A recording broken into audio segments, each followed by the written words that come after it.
Not trying to ball like big folk, then get out the gym. Monday through Friday. When you see that notification, we about to go live. Hit this track and do you dance like you Karen Lacey. Run it back and turn Matthew to the house, baby. It's Tingle Co. Come keep with the show. It's a new era. Let's get it, let's go. It's Tingle Co.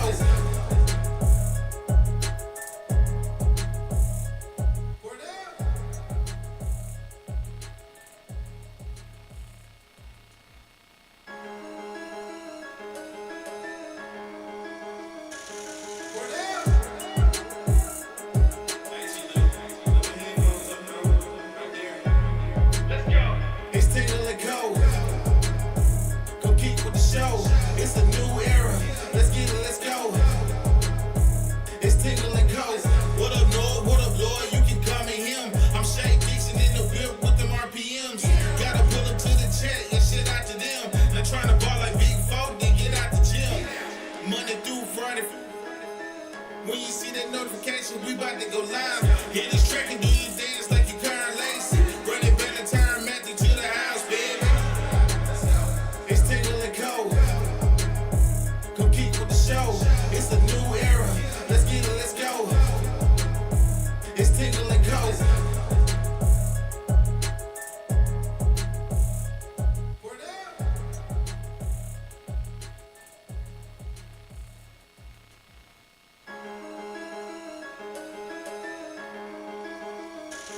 Word up.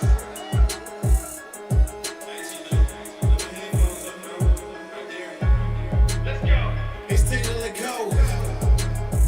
Come keep with the show. It's a new era. Let's get it, let's go. It's Tingle Co. What up, Lloyd? What up, Lloyd? You can call me him. I'm Shay Dixon in the whip with them RPMs. Gotta pull up to the chat and shit out to them. Not trying to ball like big folk, then get out the gym. Monday through Friday. When you see that notification, we about to go live. Hit this track and do you dance like you Karen Lacey. Run it back and turn Matthew to the house, baby. It's Tingle Co. Come keep with the show. It's a new era. Let's get it, let's go. It's Tingle Co.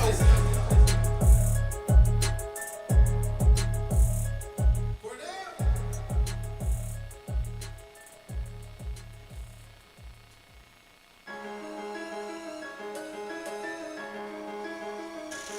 Word up.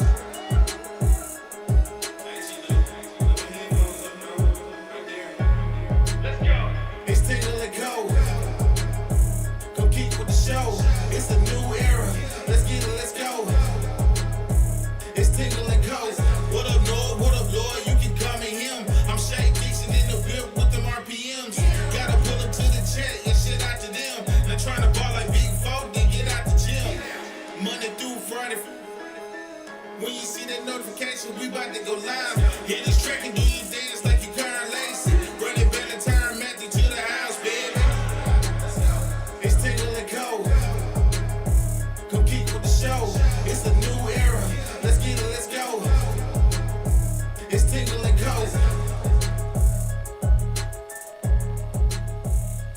Word up.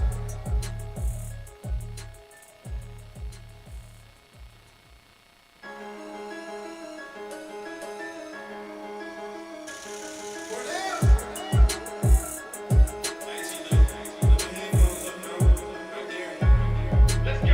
It's Tingle Co. Come keep with the show. It's a new era. Let's get it, let's go. It's Tingle Co. What up, Lloyd? What up, Lloyd? You can call me him. I'm Shay Dixon in the whip with them RPMs. Gotta pull up to the chat and shit out to them. Not trying to ball like big folk, then get out the gym. Monday through Friday. When you see that notification, we about to go live. Hit this track and do you dance like you Karen Lacey. Run it back and turn Matthew to the house, baby. It's Tingle Co. Come keep with the show. It's a new era. Let's get it, let's go.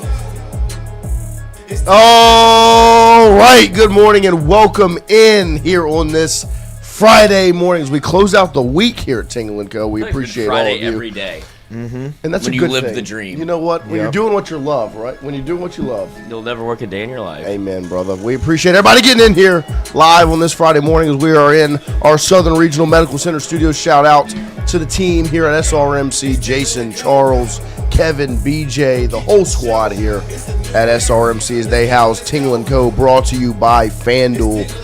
FanDuel brings you our show every time we're live. Every time you're listening to the podcast, it is via our friends over at FanDuel. Make sure you download the FanDuel Sportsbook app.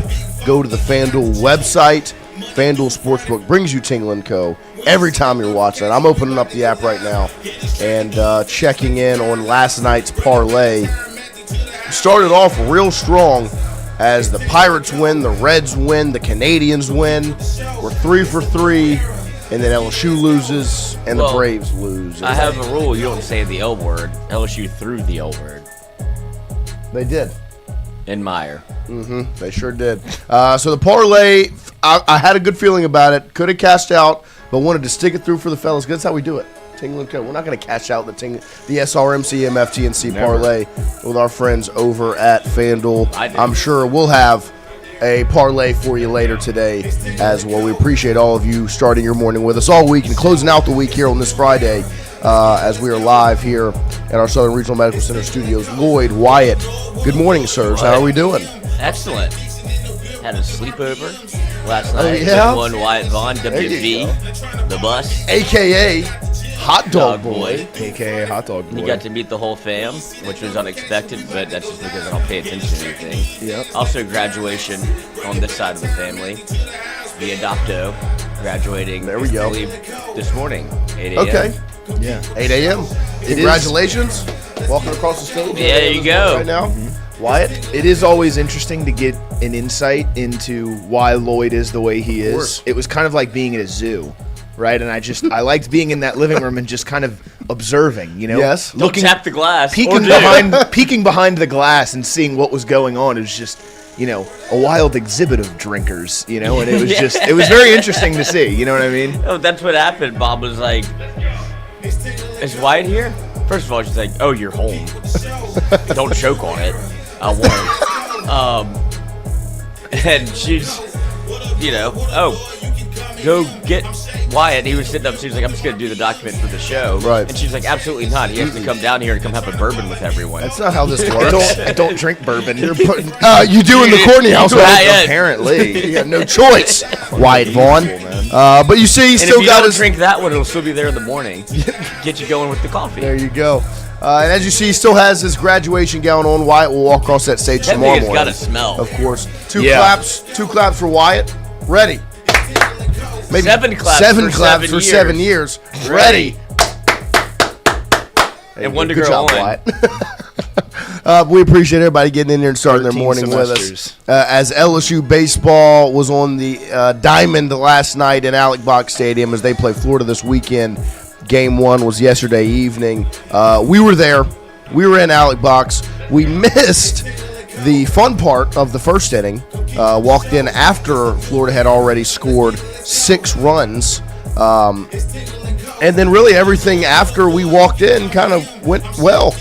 And so we'll, of course, talk about that this morning. We'll also talk a little bit about Verge Ausberry's quotes as he spoke on Brian Kelly, Lane Kiffin, the state of LSU football and LSU athletics.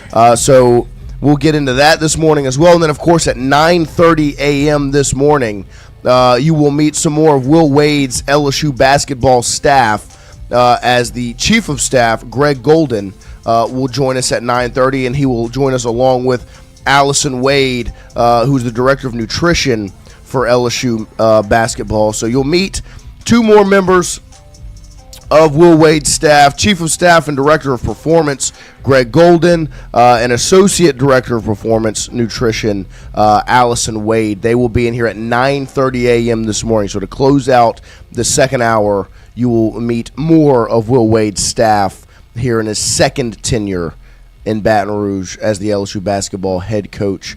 So make sure you're in here at 9:30 so you can learn more about Will Wade's staff, Greg Goldin, Allison Wade. They'll be here in studio at 9:30. We'll start with baseball before we dive into Verge Ausberry's comments because, look, the biggest takeaway in last night's game are a handful of things, but the thing is, we talked about it yesterday, you're going all in on the SEC tournament, so this weekend from a 2026, from our today, right now standpoint, doesn't really mean all that much. But we were still there, still watched the game. 8 runs scored again by the Tigers. They lose 11-8 after giving up a 6 spot to the Gators in the top of the first. They then score 3 in the bottom of the third. Florida scores 1 in the top of the fourth and the fifth. LSU responds in the bottom of the sixth. Florida scores again in the seventh, and LSU is able to score 2 runs in the eighth and 2 runs in the ninth to get closer, but just not able to close the gap and lose 11-8. LSU scored 8 runs on 12 hits with 2 errors. Florida, of course, 11 runs, 8 hits, 1 error. Florida pitched their guy, Aiden King, who had like a sub-2.5 ERA going into the game. He goes 5 1/3, gives up 8 hits, 4 runs, all earned, strikes out 7. And Danny Lockenmeyer gets to start for LSU, and he goes 2/3 of an inning, 4 hits, 6 runs, all earned, 3 walks, a strikeout, a double, and a homer hit off of him. And then, of course, Reagan Ricken, I think, is where it all starts from a conversation standpoint of last night. He comes into the game for Lockenmeyer, goes 4 1/3, gives up 4 hits, only 2 runs, both earned, strikes out 5, but extends into that baseball game and stepped up when it was needed. Lloyd, your thoughts, Wyatt, your thoughts on Reagan Ricken stepping in the first inning yesterday for Lockenmeyer and extending 4 1/3 into that game and giving LSU a chance, even though it was already a 6-0 deficit, gave LSU a chance to get back in that ball game. Well, that's usually when they play their best, I guess, is just spotting everybody 6 runs, because when they start off with a lead, that doesn't work. So let's try the opposite. Right. That's what's old is new again, because LSU at the beginning of the year was giving up 3, 4, 5, 6 runs in the first or second inning, or at least 2, the inevitable 2. But you see them kind of never panic, I guess. Like, it's almost like more comfortable when they're down. Right. The crux of this entire thing is, once again, top 10 team in your building. Offense, once again, puts up 8. That seems to does their job. You can almost write it down that LSU's going to score 8 runs. But when you give up 15 free passes, it's hard to come back from that, because they just can't. They're addicted to walking people or hitting people.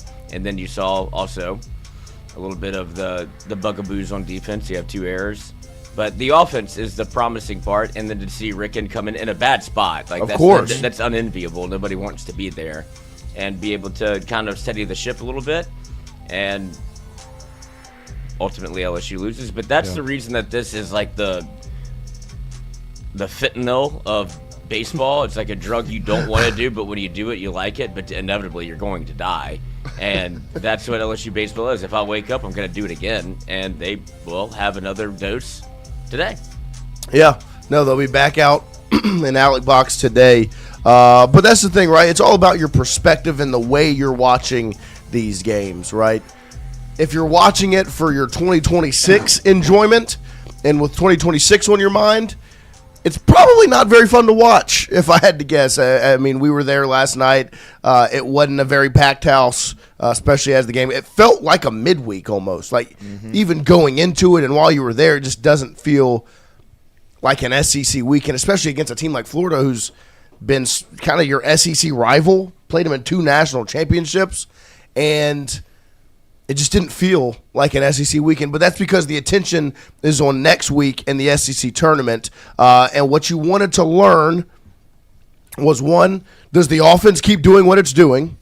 And it did that. I mean, Braun, he has a great game. Cerna rips a homer. That was an absolute laser. Yeah. I think it was an 18-degree launch angle just on a rope. Tiger Woods stinger. He also hits a double. Curiel with an RBI double. Milam hits one out. Pearson rips a double into the gap. Like, they were swinging the bat. They're scoring runs. Milam with 3 RBIs. Simpson drives a run in, but then Aaron Beatty, Curiel, Cerna, the usual names so far this season are able to get runs in for LSU. And so ultimately, you were able to see the offense continue to do what it's done, where they score 8 runs once again. And then the next thing was, okay, out of the pitchers who are going to go, because you know you're not going to throw your guys. Schmidt's not going to throw. Evans isn't going to throw. You have Paz and Cowan listed as the starters for the remainder of the weekend. What can you get from some of these other guys who can prove that they can perform in a big moment going into the SEC tournament? Because when we talk about making a run in Hoover, if that's to happen, which I like I've said, I doubt it will, but if it does, you have to have arms that can step up and answer the call, because your rotation of 5 or 6 that you trust isn't going to be able to do it when you've got to win 5 games in a week. And you find one last night for sure in Reagan Ricken, who goes 4 1/3. Look, it's not the prettiest stat line, right? Gives up 4 hits. The prettiest of the hit of a the batter, bunch. but when it's sitting next to some of these other ones, it's like, well, you know what?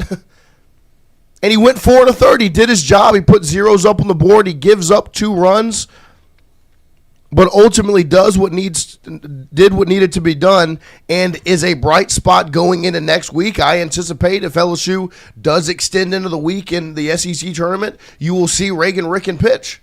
Well, I mean, look at the zeros that Cooper Williams, Connor Bench, DJ Primo, Maverick Rizzi, and Dax Dathy put up. 0 hits. There you go. If But you're going to – sorry. 2 walks. Right, one the walk, walk 2 numbers walks, is 4 the walks, right, 1 walk. Right. That's the issue. Go ahead, Wyatt. No, I mean, if you're going to make a run in Hoover next week, you're going to need kind of like a Will Helmers against North Carolina, a Griffin Herring against Wake Forest type performance from a guy who hasn't been counted on in big moments all season. And Reagan Ricken may be one of those guys who you may have to put him in at some point next week and say, I need you to go give me 3-4 innings and put up a couple of zeros on the board to keep us in this thing if you want to keep your season alive. So what I like to see from Ricken was just kind of the juice coming off the mound. Mm-hmm. Like at this point in the season, to see someone who clearly still very much cares and wants to go out there and, put on for the box, like a young guy, he's got some juice. Like that was really refreshing for me to see. And obviously, I mean, Jay talks so well about him in his press conferences all year, so it's nice to see some of that, actually out on the mound. It is. It was good to see. Like we said, 4 1/3. What is going on Your there? pitching change is infected with 18 viruses. Nice. 18 walks, almost. It was 15 exactly. And that wasn't because of Ricken. He went 4 1/3, 4 hits, 2 runs, both earned, 5 strikeouts, 0 walks. He did hit 1 batter, but he didn't walk anybody. No base on balls. If you're going to walk somebody, you might as well plunk them. There you go. He was the only pitcher in the ball game to not walk someone. And so it was good to see from Reagan Ricken. It was good to see the offense keep it going. But ultimately, another loss. And really, it's because of how you started. Like Lloyd said, you've had losses because how you've finished games. You haven't been able to close it out.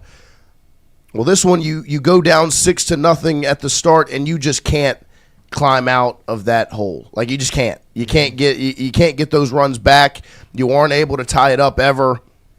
You split the lead in half in the bottom of the third, and then Florida responds in the 4th and the 5th, making it 8-3. You're able to make it 8-4, and then Florida responds again to go up 10-4, and ultimately you try to claw back at the end of that game. Had some opportunities, weren't able to close it out. But it was good to see the offense keep doing what's good doing, because when you look at it from a 2027 standpoint, there are positives everywhere. Mason Braun 2 for 5, Omar Cerna 2 for 5. Aaron Beatty 2 for 5, Milam 3 for 5, and I'm including Milam because I think Milam comes back, which is huge for your team. We'll obviously see how that ends up transpiring. And then, of course, Reagan Ricken, a true freshman, goes 4 1/3, doesn't walk anybody, and gives you a chance. Gets you out of that first inning where they scored 6, puts up 2 zeros in the 2nd and the 3rd, and only gives up a run in each of the 4th and the 5th. So sucks to watch a loss. We'll see the Tigers again tonight. Marcos Paz will get the start for LSU, and we will see if they can continue to swing the bat the way they do and what positives we can take away from it, regardless of win or loss. Marcos positives. What Marcos positives can you find? and we will find that out tonight as LSU and Florida face off in Alec Box Stadium. But really, yesterday, as we were closing out the show, I believe, is when this article was dropped, Lloyd, because you plug it into the document in the middle, like while we were doing the show, it happened. And we weren't able to get to it yesterday, but if you didn't see it, I don't know how you didn't, because it was a interview with LSU Athletic Director Verge Ausberry, where he met with USA Today Sports and spoke about the current state of LSU football, the previous state of LSU football. And there were a lot of things that, if you were reading it and you could highlight it, there were a lot of things that could be highlighted. And we'll start with this quote. Verge says, "It's going back to the Saban model. That means running the whole program. Then you have to go do some things with alumni and do things with boosters and do things with fundraising with NIL. You have to be a part of that. That's what Lane will do. He'll go out there and have that conversation with the donors and the people who support the program and say, we need your help, and give them his cell number. He's not one who will say, okay, I don't want people to contact me. I don't want people to touch me. I don't want people to be around me. That's who we had. That's why we got what we got. There was no feel. There was no connection between the LSU football program, the coach, and the fans." He continues on to say, there was no connection and no building. Not many employees connected. The former players didn't connect. Now former players live over there at the facility, go over there. We welcome them over there. They work out over there. That's what we want. That's who LSU used to be. Former players came in the weight room and they worked out. There wasn't signing any form to be able to work out, or who are you? You can't work out at this time. There's Verge Ausberry, the LSU athletic director, talking about the change in LSU athletics, specifically LSU football,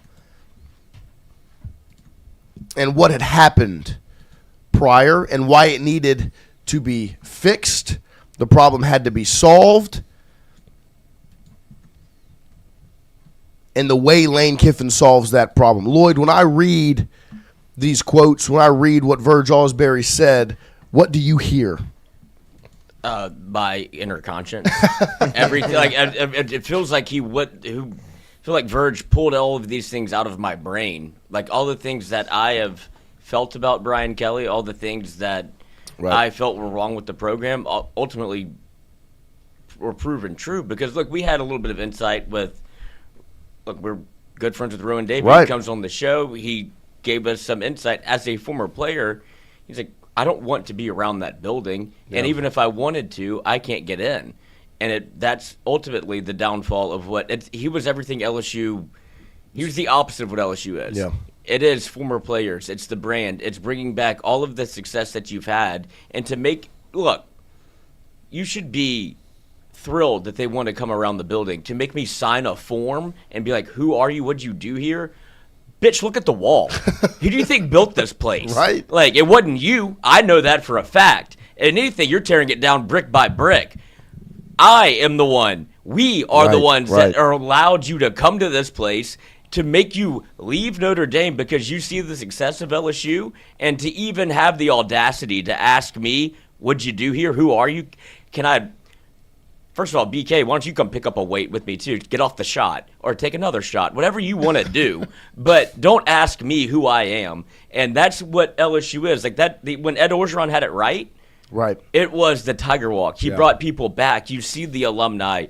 Tyrann Mathieu built the fucking place for you. He gave you $1 million to have a place where you can walk in and see all of the trophies, all the accolades, everything that the LSU football brand was built upon is right there to your right when you walk in the building, but you don't know that because you don't come in here. Mm-hmm. So, with all that said, yeah, of course it was a massive failure because you never understood the place and you didn't want to. You wanted it to be the Brian Kelly show as opposed to, hey, this is a great opportunity to make the program better, but you thought that LSU was going to do the work for you. That's not how it works. You still have to, and certainly, if you're not going to let it work for you, you can't ignore the past and try to create a future and what it's about. I don't even have all my wins yet. That's not how this works. And so he never understood it, never wanted to, And ultimately, here's $51 million to go carry your ass out of here with 2 boxes. Because you ain't got a lot of wins and a lot of trophies to go with you.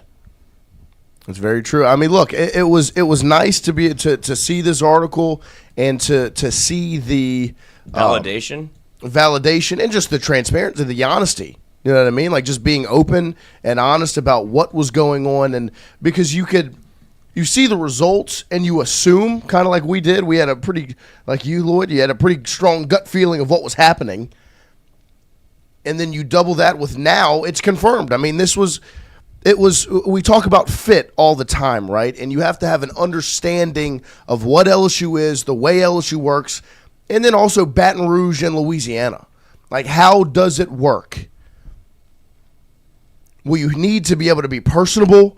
People are going to come up to you. They're going to call you by your first name. You got to be okay with it. You have to be able to shake a hand and have a conversation.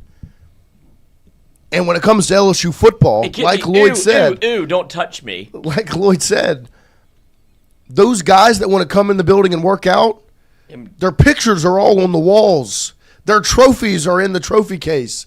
They built the building. It is what it is because of what they've done. And when it becomes an issue like that, where there's a split between what LSU was and what it currently is, that's a problem.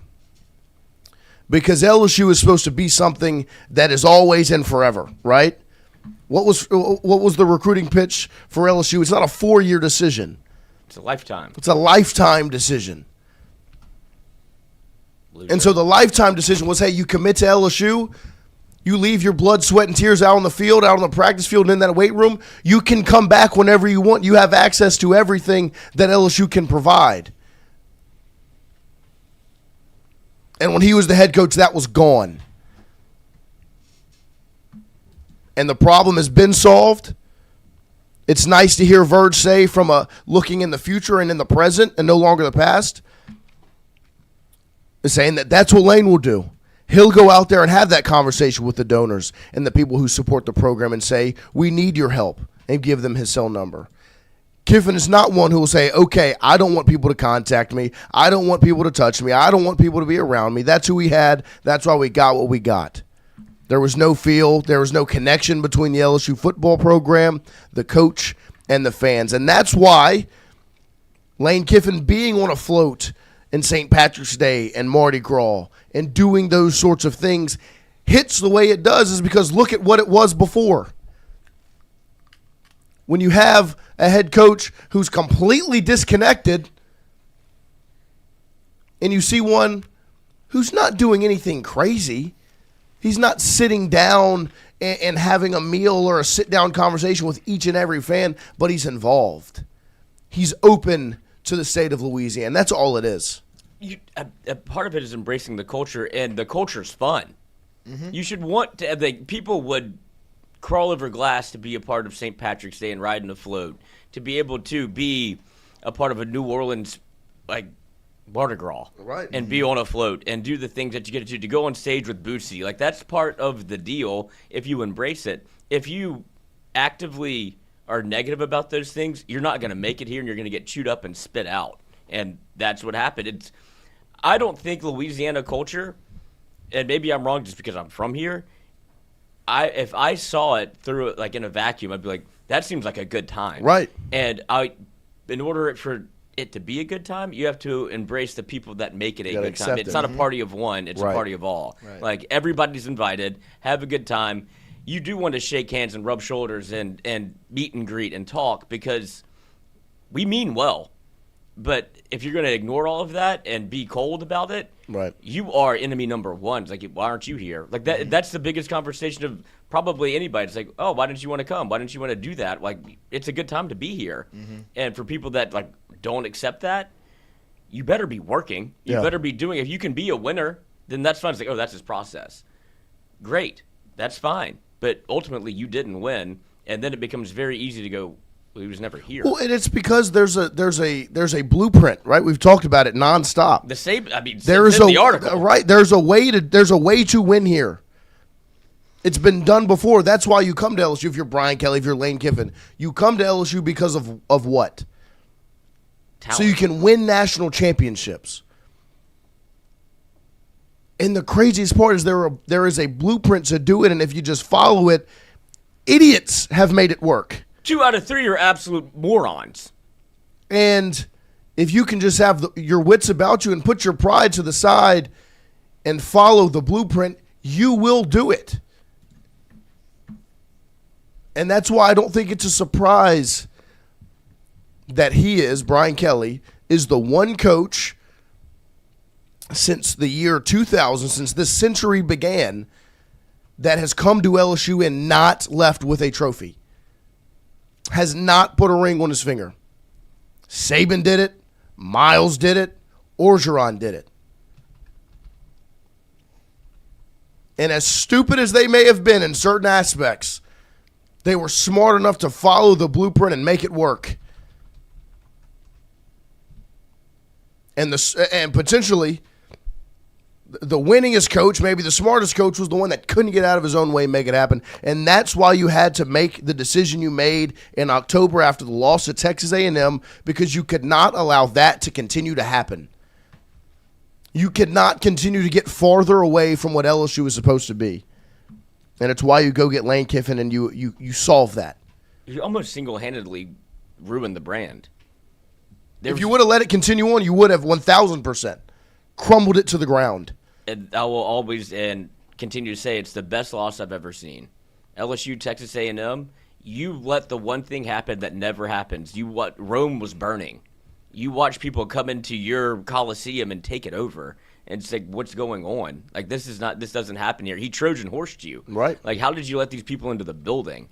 And for him to ultimately and almost be surprised, because, look, at the end of the day, he thought it was always kicking the can down the road and pivoting and pivoting and pivoting and talking out of his ass about making excuses and saying, well, wait till year 3. Judge me on year 3. No, judge me on year 4. Now we have it figured out. Like, it's going to be recruiting. You have to recruit the best in the state. Well, you can't recruit because you won't pick up the phone whenever somebody's saying, hey, I have a recruit that wants to talk to the head coach. He goes, tell him to make an appointment. I'm leaving.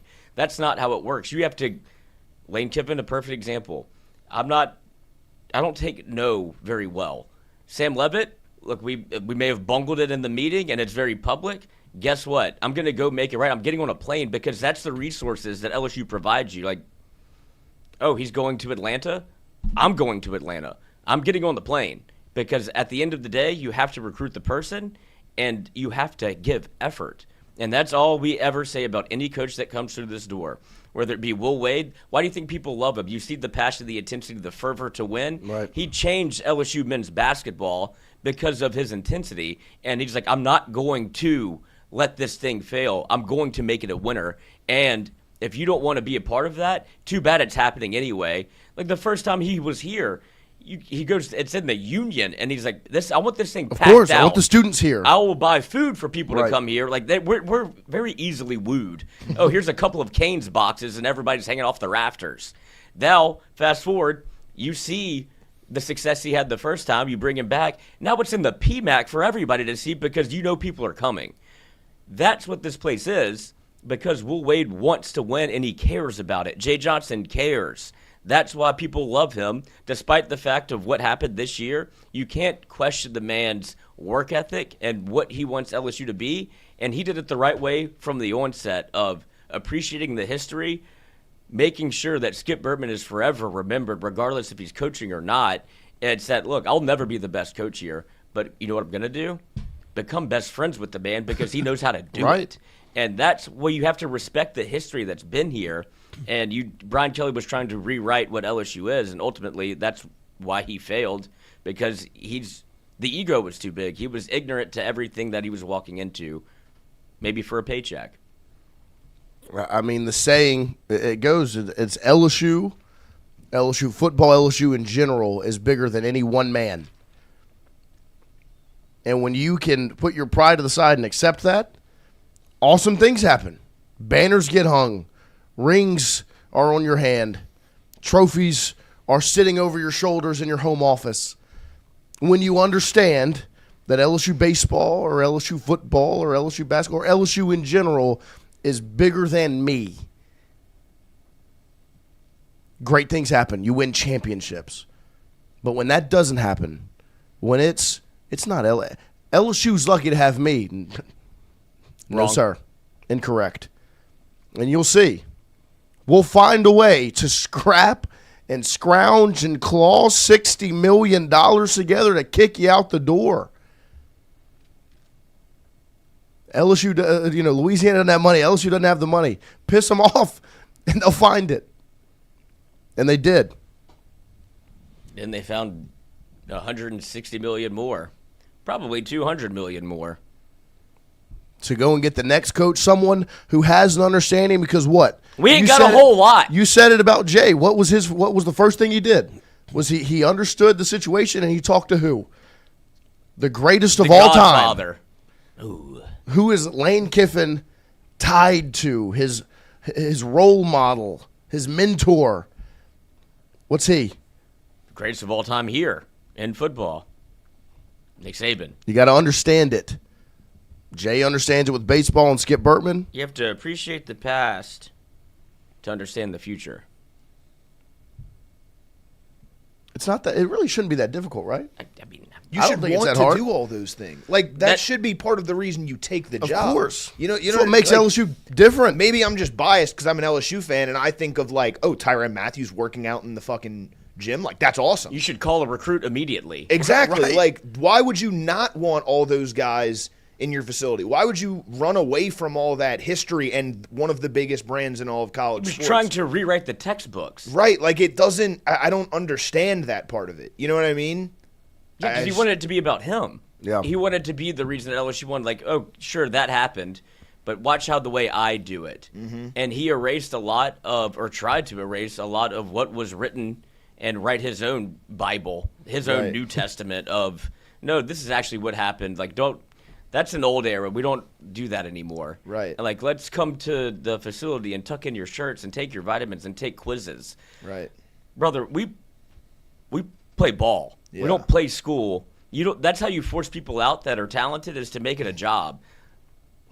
Understand what was here. Like, instead, bring back the people that made it great. Yeah. That said, this is the way to do it. Like, Yeah. whenever Tyrann Matthew or Leonard Fournette or Rowan Davey wants to come into the building and tell you about what it's like when Rowe talks about walking out of the tunnel on Saturday night, you can see he has flashbacks of like, when I was recruited, this is what got me here. Right. Yeah. Like, there was no way I was going anywhere else. On Saturday night, I walk out, and it's cannon blast, and it's all of this. Like, I get it. And he's still here. He's not from Louisiana. Yep. He's Jamaican. He's from Miami. He played football for LSU, was recruited to play football for LSU, and stayed because Everything that LSU gave him. And what he gave to LSU, he wants to do both. right. Right. Chris Christie hater in the chat. Hey, let's give BK credit. He saw the writing on the wall and said, if I give up $1 million of my money, I'll get more. I'll get one more year at $8 million, and then a $50+ million buyout when I go 6-6. He said the ROI on that $1 million was brilliant. CEO of Enron. There you go. Yeah. CEO of Shout out. Moron. That's Shout like, out. It was when like Brian Kelly was hired, everyone was like, it's a bad culture. I don't think culture fit exists in college sport. I think that's the most overblown thing in the world. Like, I don't think that matters. I think it's a culture fit is you just have to want to fit in.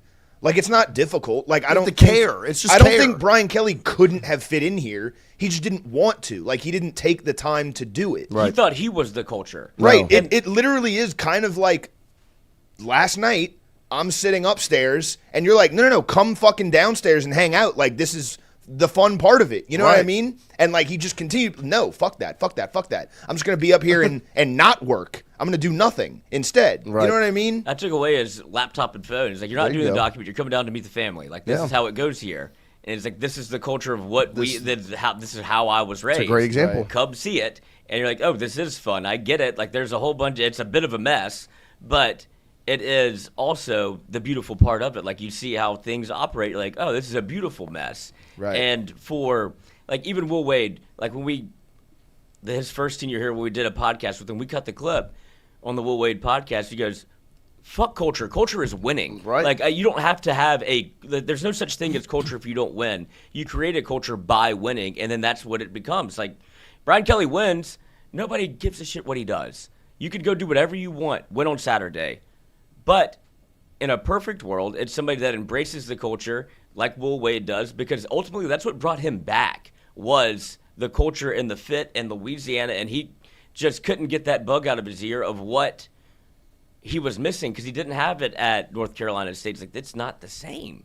And when you have that, and it festers inside of you what LSU can do, that's why Rowe's still here. That's why Tyron comes back. That's why Leonard, they can't stop talking about it, because it's just this thing this voodoo of, I don't know why, but I can't quit it. Yeah. And that's what LSU is. No, 100%. It's different. You can't build a program anymore. You got to build a team every year. Like, that's just the way it is with the portal and all that stuff. If you're trying to build a program, the kids are going to transfer before they get any good. So I think every situation's unique, every job's unique, and you got to figure out, how you can win at that place, whatever it may be. And then, everybody talks about culture and all that. Culture is a bunch of bullshit. Like, just win. You got to win, period. You got to find a way to win. How can you win? Good culture is winning. Everybody's happy when you win. When you lose, everything goes haywire. You hear from people. Everybody's got ideas, all that sort of stuff. Whatever you're doing, as long as you're winning, it doesn't matter. That's culture, is winning. simple enough, huh? Heard a lot. I heard one word a lot. What was that? Win. Win. Culture is winning. And that's what that's what LSU is. Charlie Sheen had it figured out. Winning. I win here, I win there. Winning. That's all LSU athletics is. Is you have to win. And when you don't win and don't embrace the culture, you see what happens. Carry your ass. I'll pack your bags Kicked for out. you.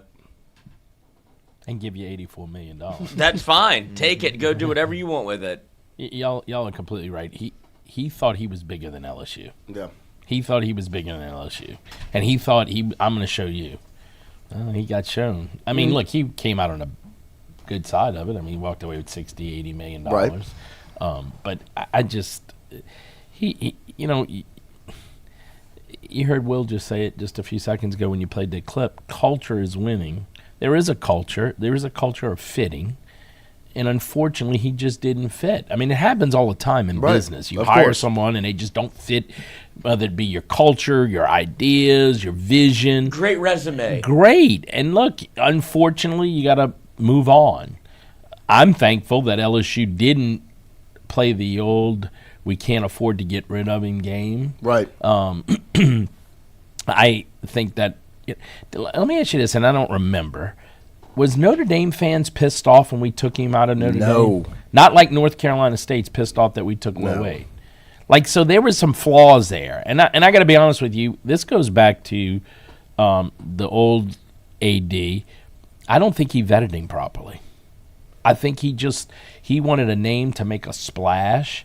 And on paper, right? On paper, it made sense. You're tying a program that had, like the way it was pitched, right? The last two coaches that had won were cartoon characters. They were silly. They were stupid. They weren't really good at football coaching. They could recruit and all those things, and they were able to win. They embraced the culture, so we accepted who they were. And so so the thing was, well, let's bring in the winningest coach ever, the guy who's he's an active coach, the most wins. Well, if they can do it, he should be able to do it. And he's a big name. LSU took the Notre Dame sitting head football coach, all those things, like you said. But ultimately, it wasn't. And we also talked about, Coach Mack when they hired Coach McMahon. The first night I met him, the first night he was in town, his family, we go to dinner, and his family's vegan. And it's like, did y'all know where you're coming to? That's not on the menu. Yeah, I don't even know if you can go to I'm sure there are some restaurants that have vegan food, but most of the restaurants that everybody hangs out at are not vegan. I mean, a seafood restaurant, not going to happen, bud. I mean, you can try. I mean, they can, of course, make something for you. But again, I go back to vetting. Look, resumes look good. Right. But why do you interview people? You don't just look at a resume and hire somebody. You go talk to them. Tell me a little bit about yourself. Tell me what you think of Louisiana. Of course, they're going to give you the I love Louisiana. Have you ever been? I mean, like Saban said it, I think, in his Hall of Fame interview, Louisiana Sports Hall of Fame interview, about I've never been to Louisiana. I sent Miss Terry. Go tell me what this place is about. Oh, the facilities are horrible. You know, they don't have they don't have academic center. You know, and he wound up coming here anyway. I mean, she saw the weight room, right? And these athletes, these are some good looking athletes. We can win here, right? You know, and you know, I agree that the not wanting former players back. Can I ask you a question? Why did Jay Clark keep Haley Bryant and put her on his staff? 1, she's a great person. 2, she's a great athlete. 3, she's a great recruiting tool. Yeah. I mean, you put Haley Bryant in a parent's living room and go, tell them. And so you don't want, when you're bringing in a 5-star quarterback, you don't want Rohan Davey in the facility. You don't, not that Joe Burrow would be there, right, but you don't want these guys that Matt Flynn, Matt Malk, guys that won national championships. You don't want them in a facility. Like, tell me your I mean, I would literally like to ask. Tell me your theory on that. Right. Like, what you know? I want those guys. That's a great recruiting tool. Not only that, to me, at least, maybe I'm stupid. Wouldn't you want to foster an environment to where your current players and the guys that you're recruiting see it and say, wow, this is like really like something special. This is like a brotherhood, an unspoken thing to where like if I'm ever struggling in life or if I ever need anything or even if I just want to go back to Baton Rouge and hang out for a little while, I can. This door is always open. I can always go in here and get a workout in the gym. I can always go and walk around Tiger Stadium. I can always go to, I don't know, what's a big Baton Rouge restaurant and get a free meal. You know what I mean? Like, why would you not want to? I've always had to bring it back to food. Why would just laughing about the free meal. Why would you not want to foster? Of course. That kind of atmosphere and environment in your own building. Why have the trophies on the wall? Because that is a living trophy. Right. Why have the trophies on the wall? You bring kids into the football ops, and anybody that had the opportunity, it's a beautiful building. I mean, it's unbelievable. Why do you have that national championship trophy there? Why? Or why do you have a photograph of the player there if the actual person's not allowed in? Why do you have all the guys in the NFL name on the wall? Why do you have what team they got drafted by? That's part. You have those people. Right. It's not like you just showing them a picture. You have those people in the building. Man, like if I was a recruit, and look, I wasn't an athlete, but if I was a recruit and I walked in LSU and I see Rohan Davey and I'm like, Rohan Davey, wow. And I would go talk to him. Hey, you're welcome here. You come here. Yeah, come here all the time. They let me work out. They let me visit with. It's called mentoring these younger guys. I mean, Patrick Peterson did it with Tyrann Mathieu when he went to Arizona. Come on, at LSU first. Yeah, and if he doesn't foster that relationship, he literally took him under his wing and said, "Hey, man, I've got you. You're not going down this road. I'm gonna straighten you out. I'm gonna help you straighten your vision out." You've got Harlan Berry on a visit. You're telling me if Leonard Fournette wanted to be there for the visit, you're not going to let the former number 1 running back in America, 5-star out of New Orleans, not sit and talk with the now number 1 running back in America, 5-star out of New Orleans? Look what Corey Raymond did, and that's why this is why Brian Kelly didn't want him here, because he was going to evoke the past and bring back the guys that made LSU DBU. I'm recruiting DJ Pickett. Guess who's coming with me? Patrick Peterson. The last 5-star corner from Miami, Florida. Oh, by the way, Patrick Peterson donated $1 million to LSU. And that was the next Tyrann part I was Mathieu going to bring built up. the Players Lounge. The next part I was going to say. And you kicked him out of school. This is literally the worst era to not allow those guys back. Because, like, look around, especially in college basketball. Like, Florida State hired Terrence Mann as, like, their general manager. Steph Curry with Davidson and Jason Tatum. Like, they have these jobs with their school, even though they are still playing basketball. It's because you foster relationships with the guys that are in the league that are making these millions and millions of dollars. Every now and again, you might get a little kickback where they donate to your program. Right. This is literally the worst time in the history of college athletics to not have relationships with the former players. Yeah. Even just from a financial standpoint. Of course, you want all of the other things are much more important. Right. But just an on-paper financial standpoint, let them around the building. Let them feel like this still still something to them. Why do you bring them back and put them on the field? When you have recruits in? Why do you do that? Right. What is the point of recruit? Listen, LSU, we talked about this yesterday. LSU is a brand. The 3 letters are bigger than most people understand. Look, bigger than the A for Alabama, bigger than the D for Duke. You know, it's a brand, and it's worldwide. And so you bring these kids in. Why do you bring these kids into these big games? So they can see the environment. Well, how cool is it to see the environment on a big game? You got a former player, Shaquille O'Neal. Why does he come back to LSU? You know, what right? You know, I don't look. Good riddance to Brian Kelly. What you just did, the frustration that you're like, what? Why did you do it that way? Right. That's like, and look, I think it's right there in front of you. I think Verge's article and interview on the Verge. I think it was what everybody really needed to hear to put that to bed. Yeah. Like, man, we knew something wasn't right. And so, and look, Verge has been around. Verge was a former football player. Right. He knows the culture of Louisiana. Like, he's one of the best at what he does, you know, and he represents LSU as a great ambassador, as a former player, as a employee, he gets it. And so, I think if he'd have had his way, he probably would have done it different. I mean, look, we all heard that Scott Woodard didn't want to hire Lane Kiffin when Brian Kelly came up. He just wasn't ready. Yeah, okay. Well, that just cost us $100 million. Right. Now, so thank you for, and that didn't work out. The Brian Kelly didn't work out. So now where are we?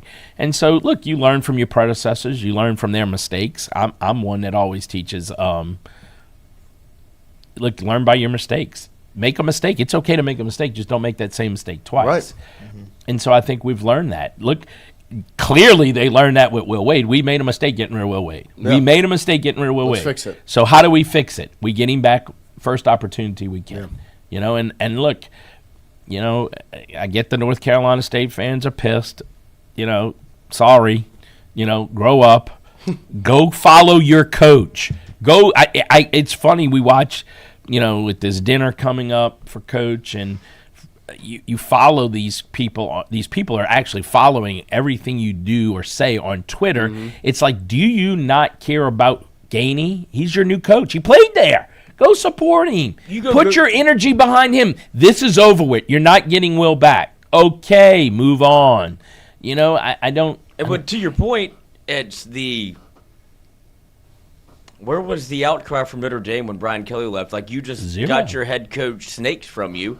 The winningest college football head coach that's currently active at that point in time, not active right now. Probably happy. No, if there's no outcry, like you saw it with Lane Kiffin, you saw it with Will Wade. If your fan base isn't actively upset that you lost your coach, it probably wasn't. Probably wasn't a very good hire. Yeah. We were in this year. We were in Nashville for the Vanderbilt game. Jason and I were sitting, and some other people were sitting at Pancake Pantry having breakfast. And this older lady, she was like her 70-something birthday, and she had, I think she had an Indiana shirt on. And we're like, hey, you know, congratulations, y'all having a good year. And she goes, I want to thank y'all. And I'm like, for what? Taking Brian Kelly. I hate him. And I'm like, oh, okay. That's why I'm not a Notre Dame fan. I'm like, oh, okay. And I wound up buying the lady and her daughter their breakfast.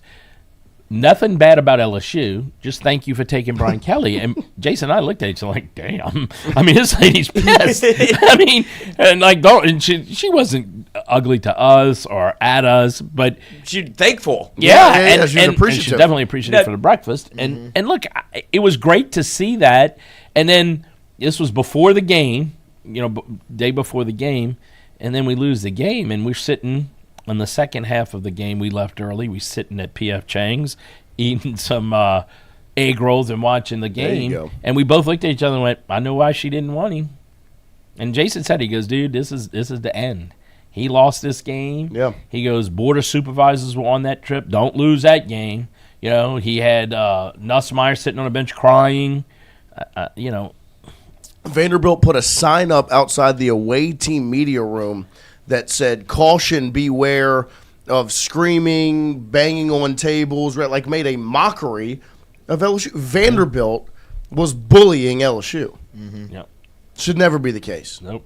They had to move away from that era of LSU football that Verge talks about in this article and prepare for the new era and get back to what LSU is supposed to be. So we appreciate all of you starting your morning with us. We will take a quick break here as we've rolled through hour number 1 on this Friday morning. Come back with more Tingle Co. right after this.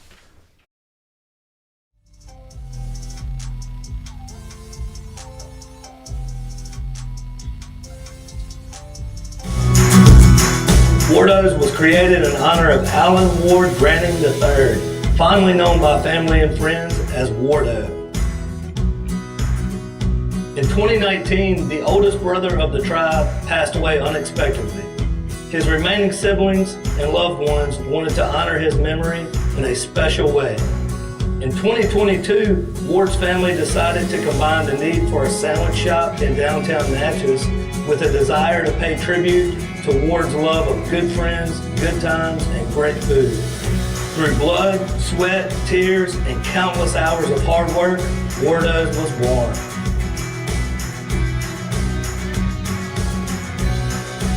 So go visit Wardos today at 309 North Broadway Street in Natchez, where the po' boys are so good, you'll swear you're in Cajun country. Hey, Miss Lou, come visit us, Tom and Wright Branding at Go Martin on the Go Deli. Go Mart has clean restrooms, community coffee, an awesome beer cave, and a great selection of anything you may need.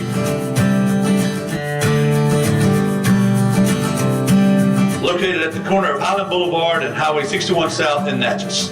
Also stop by Wardo's Po' Boys at 309 North Broadway on the beautiful Natchez Bluff. Where everyone is family.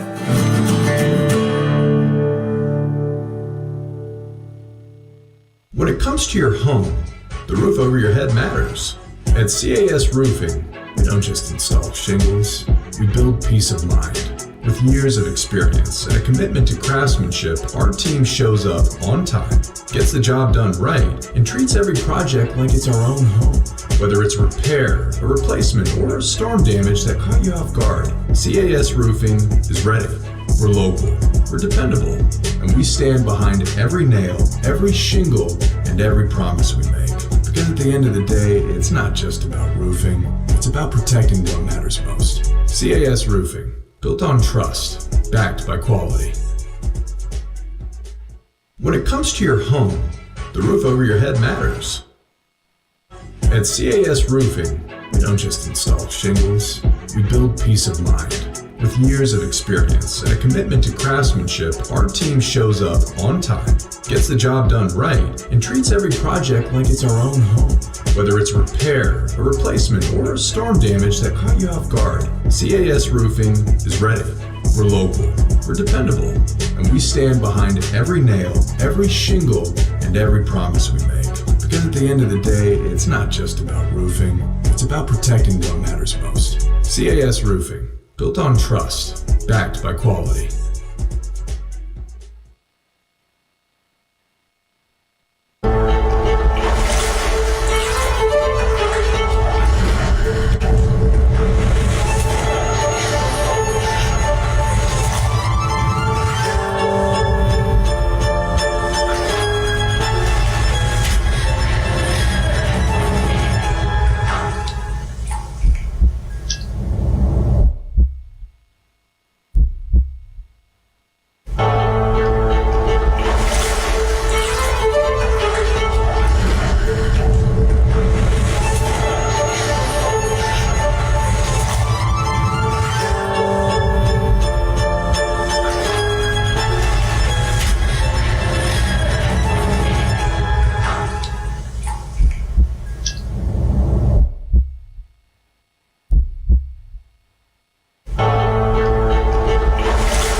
All right, welcome back here as we open up hour number 2 on this Friday morning live from our Southern Regional Medical Center studios. Shout out to the team here at SRMC.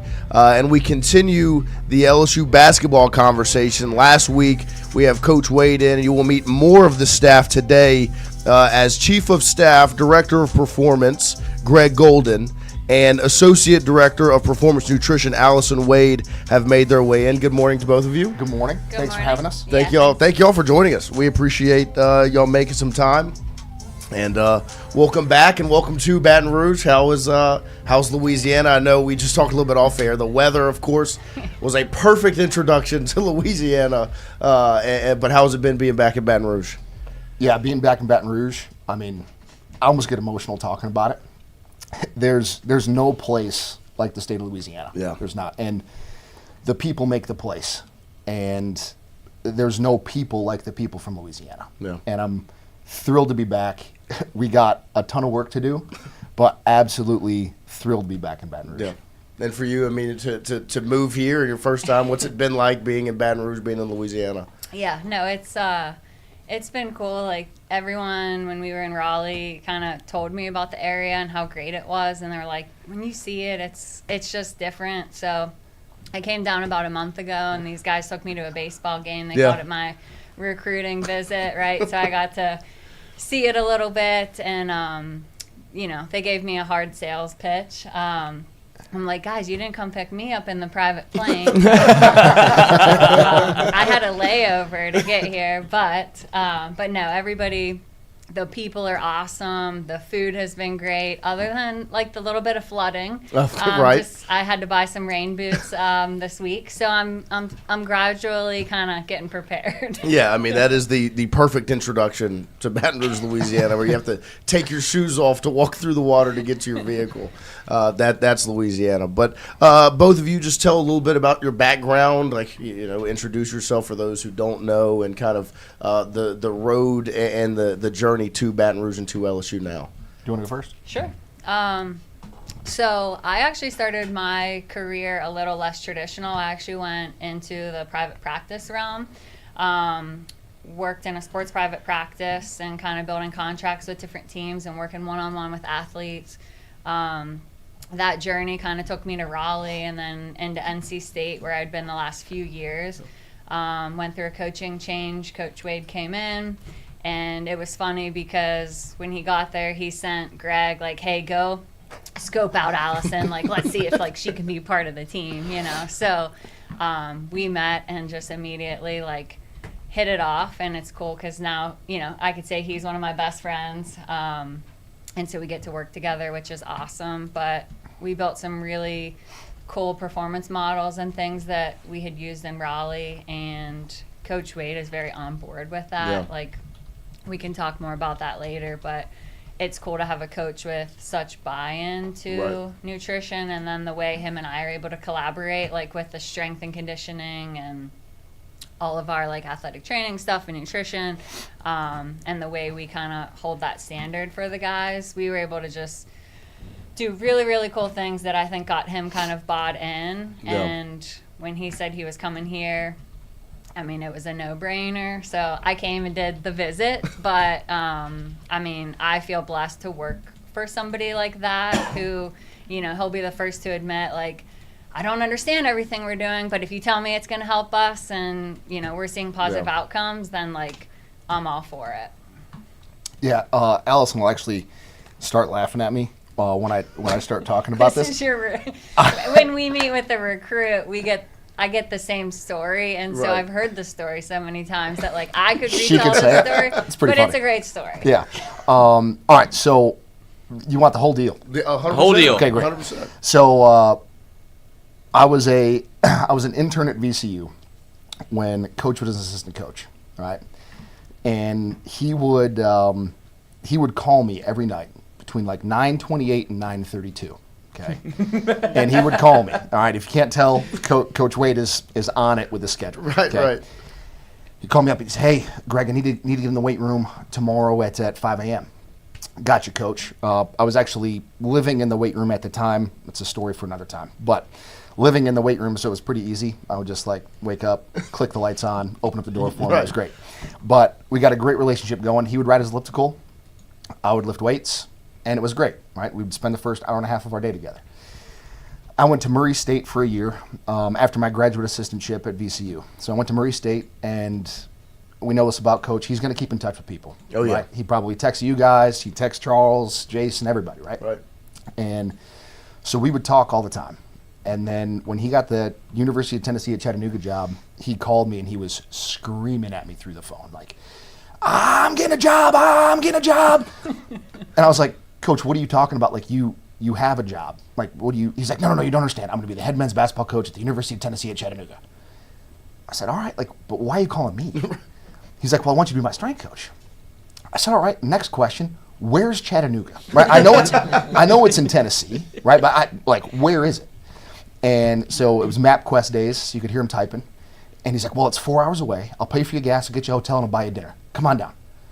So I was like, all right. So I went down, and so obviously I said, yes, we're going to Chattanooga, right? So I was at Chattanooga for 2 years, went to VCU for 2 years, came down to LSU, and then got a crazy offer to work in Naval Special Warfare. Wow. I'm not a Navy SEAL. I was not in the Navy, but was able to be on their human performance staff, and it was awesome, right? But there's something about college athletics. Yeah. So I went to Penn State for 2 years, and then got a very familiar phone call when Coach got the NC State job, and he called me up and he said, hey, I want you to be my director of performance. I said, well, what does that mean? He's like, well, it means this, this, and this. And I wanted to ask some more questions, some follow-on questions of, what's going on. And he said, hey, I need you down here the Saturday after the Final Four, and he hangs up the phone. I said, all right, looks like I'm moving to Raleigh, right? And then great year at NC State, right? It was great being in Raleigh. And then when we got the news to come down here, he, went in his office and he said, hey, we're going home. And we're not a super emotional crew or anything like that, but we both gave each other a big hug. We both had tears in our eyes. And so now down here as chief of staff and director of performance, so that's how I got back. And I'll ask you, you talk about that conversation coming back to LSU, and what was it like? What went through your mind and the emotions when you found out back to Baton Rouge, back to LSU, and what this place meant the last time, and now being able to do it again? Yeah, to be able to do it again, in my opinion, I think there's a lot of unfinished business that we have to take care of here. And, again, every other stop has been awesome. It's been great. But like I said before, there is no place like LSU. There is no place like Louisiana. And we're going to do our best job every single day to make LSU fans super proud, but then every person from the state of Louisiana, we have to do them a service every single day that we step into that office, that we're giving them our best shot, and it means the absolute world to be able to be back down here. And speaking of Coach Wade, and you kind of brought it up, and y'all's realm and the nutrition and performance, and having a coach, a head coach, that's not just focused on the basketball, the X and O's, and is open to all of these things and supports y'all the way he does. What is that? How much does that play a factor in your desire and your want, your drive to work and to do better when you know the head guy is completely bought in support of what y'all are doing?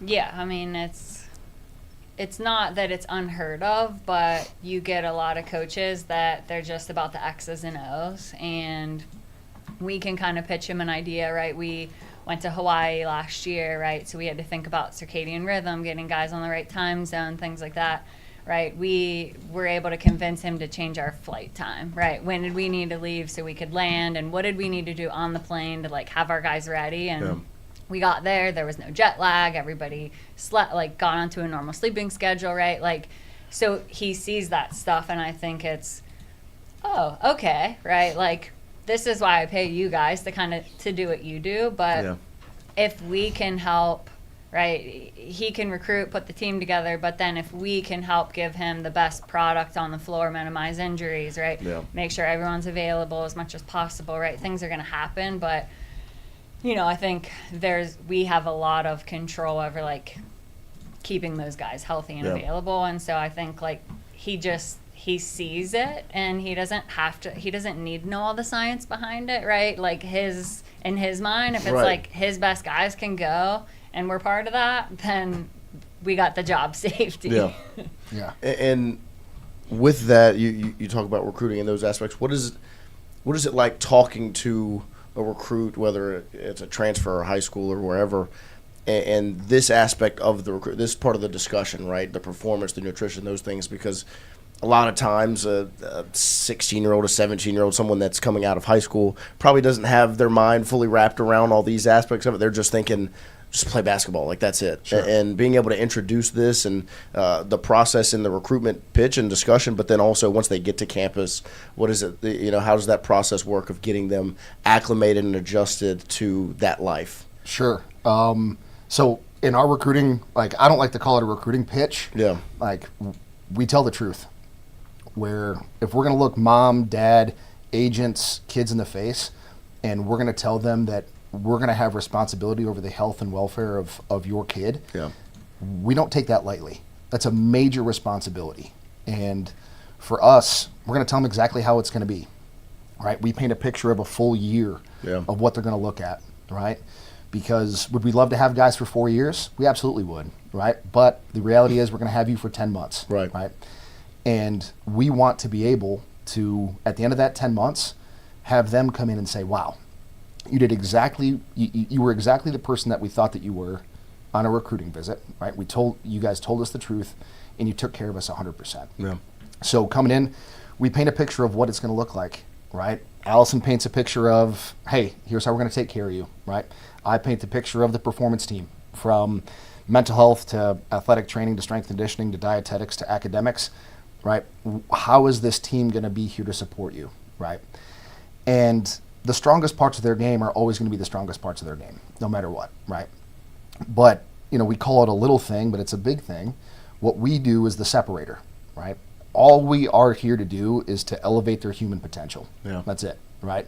And I don't even want to say athletic potential, but their in totality human potential, right? So if we can raise that ceiling, we're doing, not only LSU a great service that he's going to be a better athlete, right? But for us to be able to elevate that human potential, when he's 40 years old and has kids and things like that, he's going to call and thank us to say, man, like, you make it sound like it's easy. I'm just gonna make you a better human. I mean, it's no tall task, easy. Like, look, you'll back 40 years, be good. No, I mean it though. Like, I know, but it's a tall task. Well, yeah. I mean, but it's also a major responsibility, right? And that's why we take our job so seriously, right? That we need to every single day roll in that place, and we need to beat our matchup, right? And our matchup, right, is the entire country of basketball.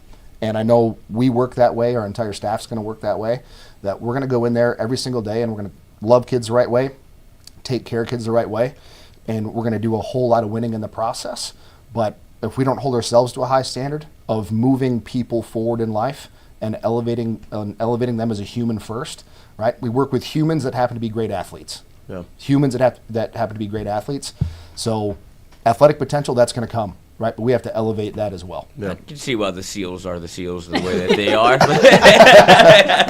Well, and we just spend so much time together, right? Right. It's like we all live at that facility together. So, Yeah. like, you get to know them, the problems they have, and you're getting guys from, like, all walks of life, right? We're going to have international kids, and the way they eat Yeah. and their culture is a lot different. We have, you know, guys who came up with nothing, and they're, like, eating certain foods, like, for the first time. Right. Like, and so you just have to be able to kind of, like, meet them where they're at, and, you know, grow together. Like, it does feel like we're a family. Yeah, So. and that was going to be my next question, and obviously with the times, y'all, the performance aspect, nutrition, all those things, that changes and it grows as time goes on. But then as the sport changes, and you have international players and transfer players in high school, and all those things, like how much has everything on y'all's side changed as time has gone on and as the sport has changed itself? I mean, NIL has obviously changed that a ton, Right. right? Because, like, before, it's like you bring these kids in and you want to show off, like, look what we have, right? But it's, how much are you paying me? Right. And they have the resources. Like, at the end of the day, I can provide them a meal, but, Yeah. like, if they're making $4 million, they're probably going to go get what they want, you know? So I think that's some of the struggles, but what's nice is we do a lot of, like, mandated, like, meals together, and you have to come and sit together. And so even if at the end of the year they take home 3 to 4 solid things that they're doing consistently, like, when they're at the facility, they're on my watch. Yeah. I can't necessarily control what they're doing outside Right. of it. You know, I think that's the hard part. But with some of the freshmen, right, you do see some of that, like, growth, and they're on their own for the first time. It's just you don't get a ton of that anymore. Yeah. And then from my perspective, to put on, you know, the strength and conditioning hat or the performance hat, is everything is individualized. Everything. Yeah. Right? When the guys first come in, their first week, and I tell them this, they are going to not only meet with our docs and meet with Allison and meet with everybody, right? But it's going to feel like you're going to the doctor's office within the weight room, right? Yeah. That we have to see what you can do, what are you capable of, and it's about a 15 to 17 point parameters that we do an assessment on our guys. And off of those 15 to 17 parameters, that's how we program, right? We don't have, it's a rarity that we'll have a full team lift, right? Now we will sometimes, Right. just because we want to bring the juice and it's fun, Yeah. right? But a lot of times it's just going to be myself, our head strength coach, and one athlete in the room, right? And we're working with that guy, and we run, and I'll say this from the rooftops, we run the most individualized program that I've ever seen, and I want to keep it going that way. Because again, we got to take care of our kids. Yeah. And why would it just be, all right, guys, hang cleans on Monday, right? Well, maybe Joe Smith doesn't need hang cleans on Monday, Yeah. right? So we want to be able to meet our guys where they're at, love them where they're at, and push them where they need to go. And you brought it up, you know, the change in the sport from a 3-year or a 4-year recruiting pitch to a 1-year. What are the differences in y'all's focus whenever, and maybe not, but when y'all are shifting the focus from maybe a 3-year goal to just 10 months, right, when they're there? You want to go first or me? I kind of just have one thought on it, right? Like, if we have a guy for a year, right, he's trying to get to the NBA. So Yeah. the conversation becomes, what do we need to do? Usually for me, it's how much size do I need to put on that person, Yeah. or what conditioning do they need? So we're working really hard in the summer, which is really like our growth period, right? Because once we hit in season, like with the constraints of like practice and Yeah. travel, right? It's really hard to do a body comp change mid-season. So we're really constrained to, like, if we can get them here like June 1 and hit it hard, you know, through September, October, like that's the time we have to really like change those guys and get Yeah. them ready for the next level. So a lot of that is, like there's a lot of pressure from agents and Right. families of, okay, well, you know, he needs to go next year to the draft. So our job sort of becomes, how can we get those bodies conditioned and sort Yeah. of ready for the next level in a really short period of time? Right. Yeah, and I think from my perspective, are we going to have college freshmen? Yeah, we are, Yeah. right? But a lot of times we're not, right? So to me, it's more of a, sure, it's going to be 10 months, maybe, right? We hope that we have you for more than that. Yeah. But they've already been underneath the barbell at some other school, Yeah. right? So they have a training age, as we call it. So really, at that point, it becomes just a talk Yeah. to say, hey, what have you done before? What do you love? What do you hate? What do you feel that's pushed your body forward? And then and talking to their last strength coach, hey, we have so and so now. Yeah. How is he in the weight room? Where can I meet him where he's at? Right? How can I love him the right way in the weight room, and how can I push him forward? Yeah. Right? And what I find now is the guys that we're getting are so much more mature than 10 years ago. Yeah. Right? That you can just have an awesome conversation, and you're going to get a lot of pieces from them that you can build a program that not only is going to move them forward in their physiology, but also they're going to enjoy. Right? And if you enjoy working out, right, and then you enjoy training, you're going to get better doing it. Yeah. So that's what I find is just based on their training age. If we got a senior, he's already having a lot of miles on that body. Yeah. Right? So we're not going to be doing the same things that we would with a college freshman. Yeah. Yeah. I was going to say, when you say you have a senior, obviously the way that Will Wade's recruiting, they might be a little bit older than a senior. Yeah. And so I want to get your perspective on, like, how do you, and also dietary-wise, from people that are from overseas, like, how do you adjust to that period of having guys that are 23, 24 years old as opposed to a 17 or 18-year-old coming in? Yeah, I mean, for me in the weight room, right, a lot of those guys, you got to treat them like a pro, right? They're pros, right? So there's going to be miles on that body. Maybe more recovery than you're used to giving. 100%, right? To me, you got to kind of work those older guys like a classic car, right? Like a 67 GTO or something, right? You can take it out on Sundays, and that thing will go. It'll go fast, and it's fun to drive, right? And you can push it in certain ways.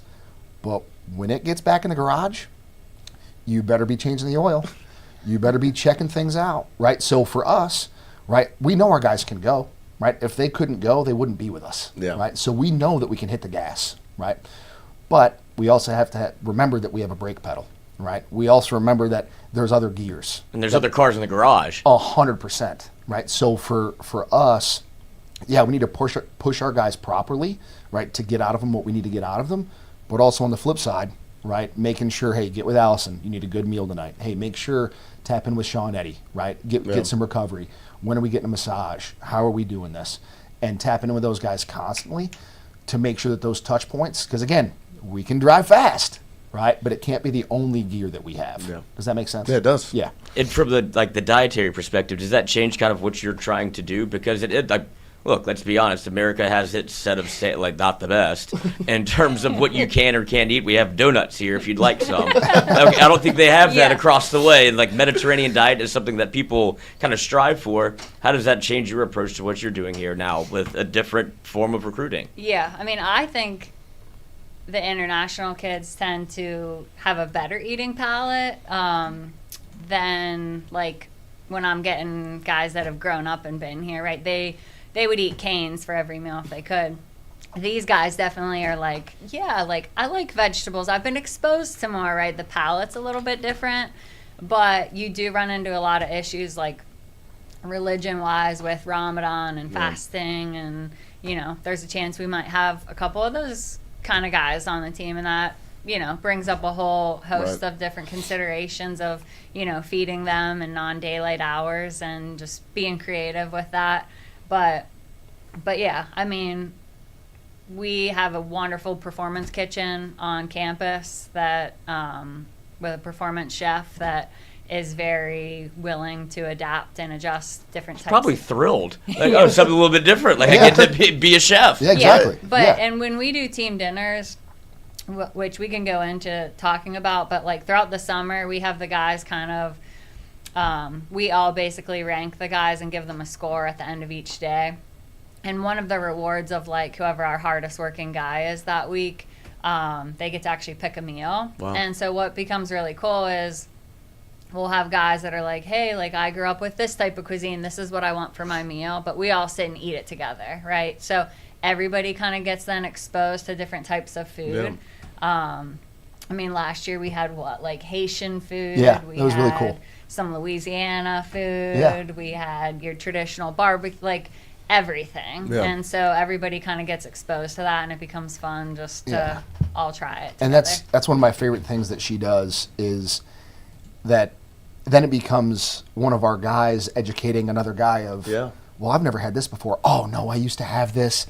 This is something that I, and it's really cool to be able to hear those guys talk about food because, again, we're in Louisiana, right? Like, food is a major portion of what we have going on, and food's a major connector to people, right?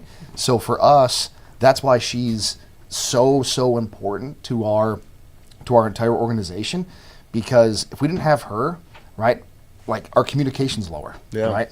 Us being as a team is lower, right? And again, from a fueling perspective, yeah, absolutely, we got to fuel our guys up.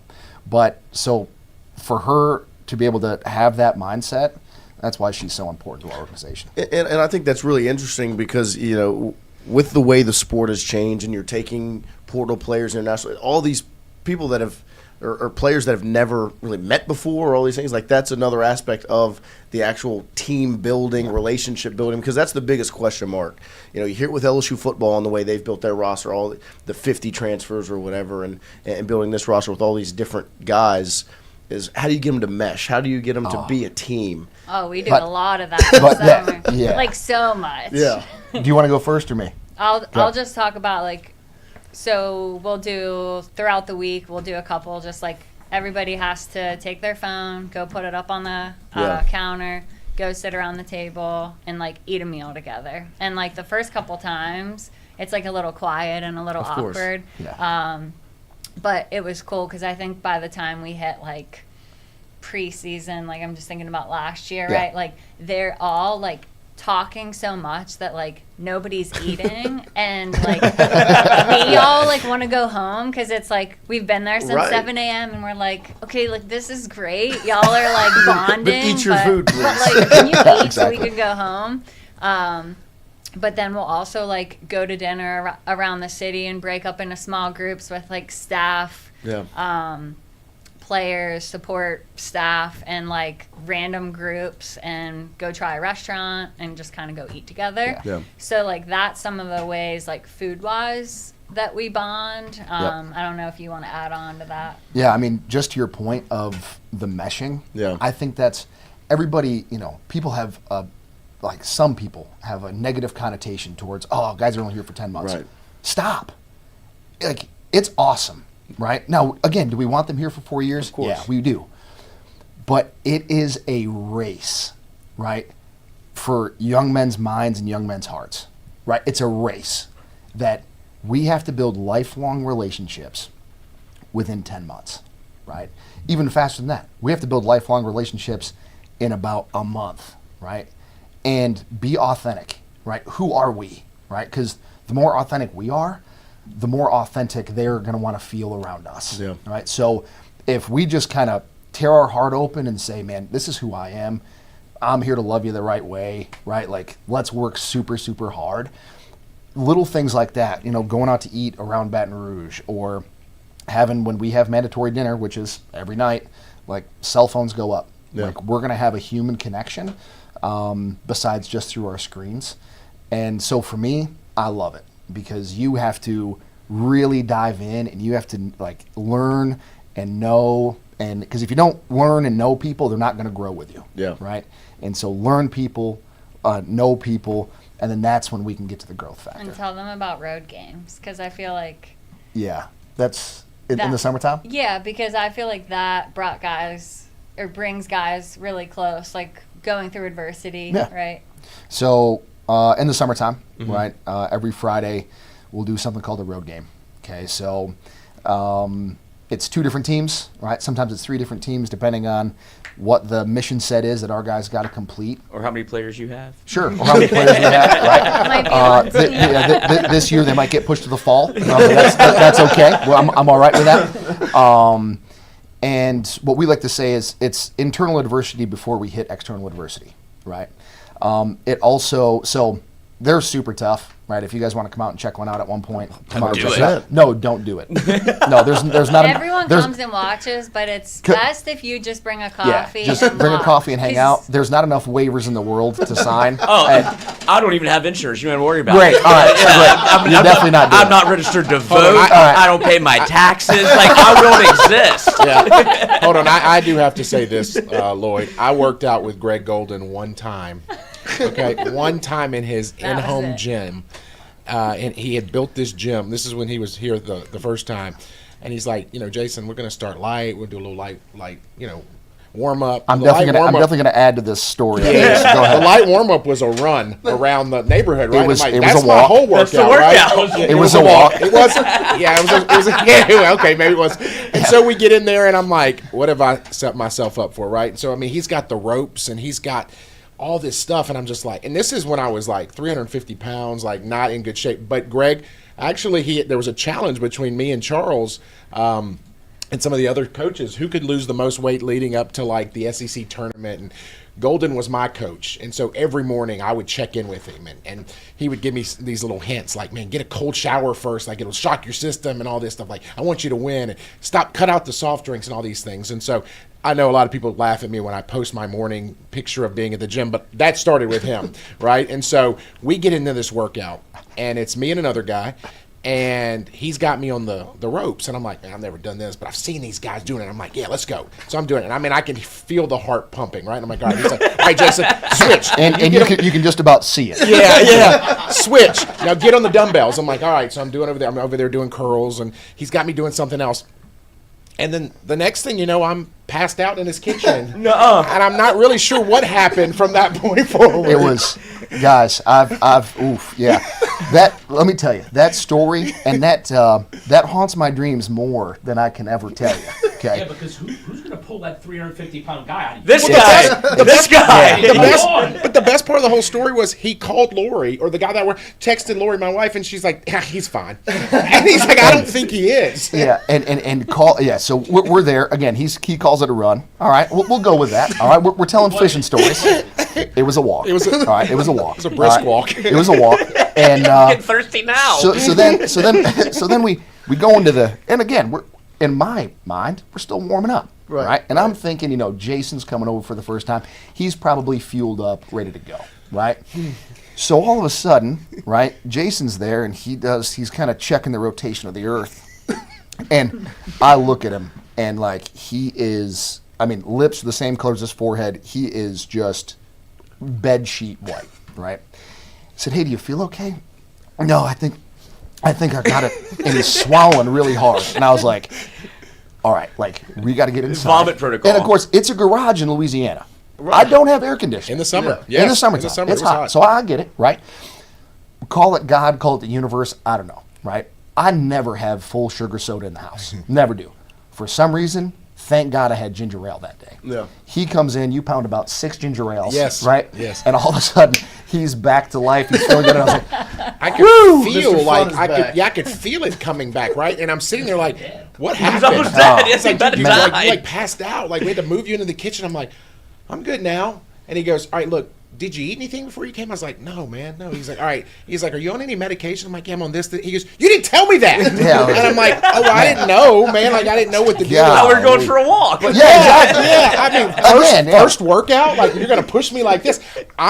Push you like, anyway. Yeah, but I'm not. Everything is magnified. No doubt. Hey, it's all right. That's all right. I'm like the 65 Hyundai, right? Like I don't even have one good day. No doubt. No Sprinter doubt. van without the sprinter. That's exactly right. And so now they bring Allison over, right? And so obviously we're all fans of Will Wade and all that. And so Goldin calls me one day and he's like, hey, look, we're bringing Allison Wade over for a recruiting trip. I was like, all right. He goes, like, I need you and Charles to put like the full court press on. I was like, no problem. Bring her to a baseball game.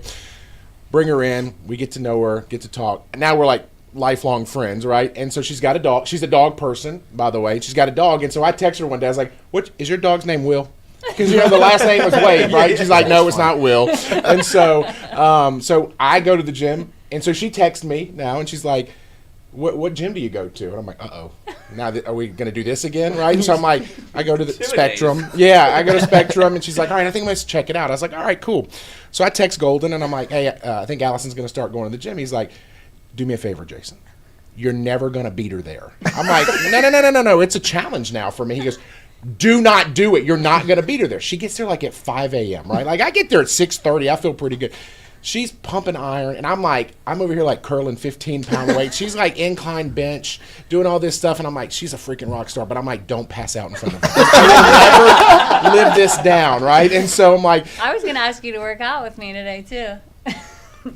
I'm getting better. I need him. I need him. Okay. I need him. If you do, just take it easy. Okay. Maybe we'll go for that walk. Yeah, we'll go for that walk. But it's funny because she came into a baseball game. We were excited, and when Coach Wade asks you to do something, you do it right. And he goes, Jason, Allison is good for 3 to 4 wins a season. We didn't win that many last year, right? So I'm sitting there like 3 to 4 in conference. Coach, yeah. I'm like, Coach, I sat through like a lot of losses the last 4 years. Nothing against the last staff, I love them, but like 3 or 4 wins, we're gonna do whatever it takes to get Allison here, right? And so she texted us like, I'm in, and I'm like, oh my god, like this was awesome. There's 3 wins. It was like for Charles and I, like our recruiting win, right? Yeah. And So they want us to. So Coach Goldin and Will tell us, we really need this nutritionist. Like this is an integral part of what we're doing. And I'm like, okay. She comes to a baseball game, we got hamburgers. I don't know if this is a selling point. Maybe it is. Maybe she's like, I can make all of these fat people skinny. I can do better with this. And then again, this morning, Jason comes in with donuts. And I'm like, hey man. Wrong day. Wow. No. A fruit tray? No, actually, no. You're saying it's a test. No. I texted me and them. G were like, is this a test? I was like, are they going to make us eat them on the podcast? No. I texted them this morning. I'm like, I got you guys a little treat. And so I didn't know how they were going to respond either, right? Like I was like, fat guys, donuts, like that's not going to work. They were all excited. You're a rock star. I'm like, all right. I was going to bring them boudin. Have you had boudin yet?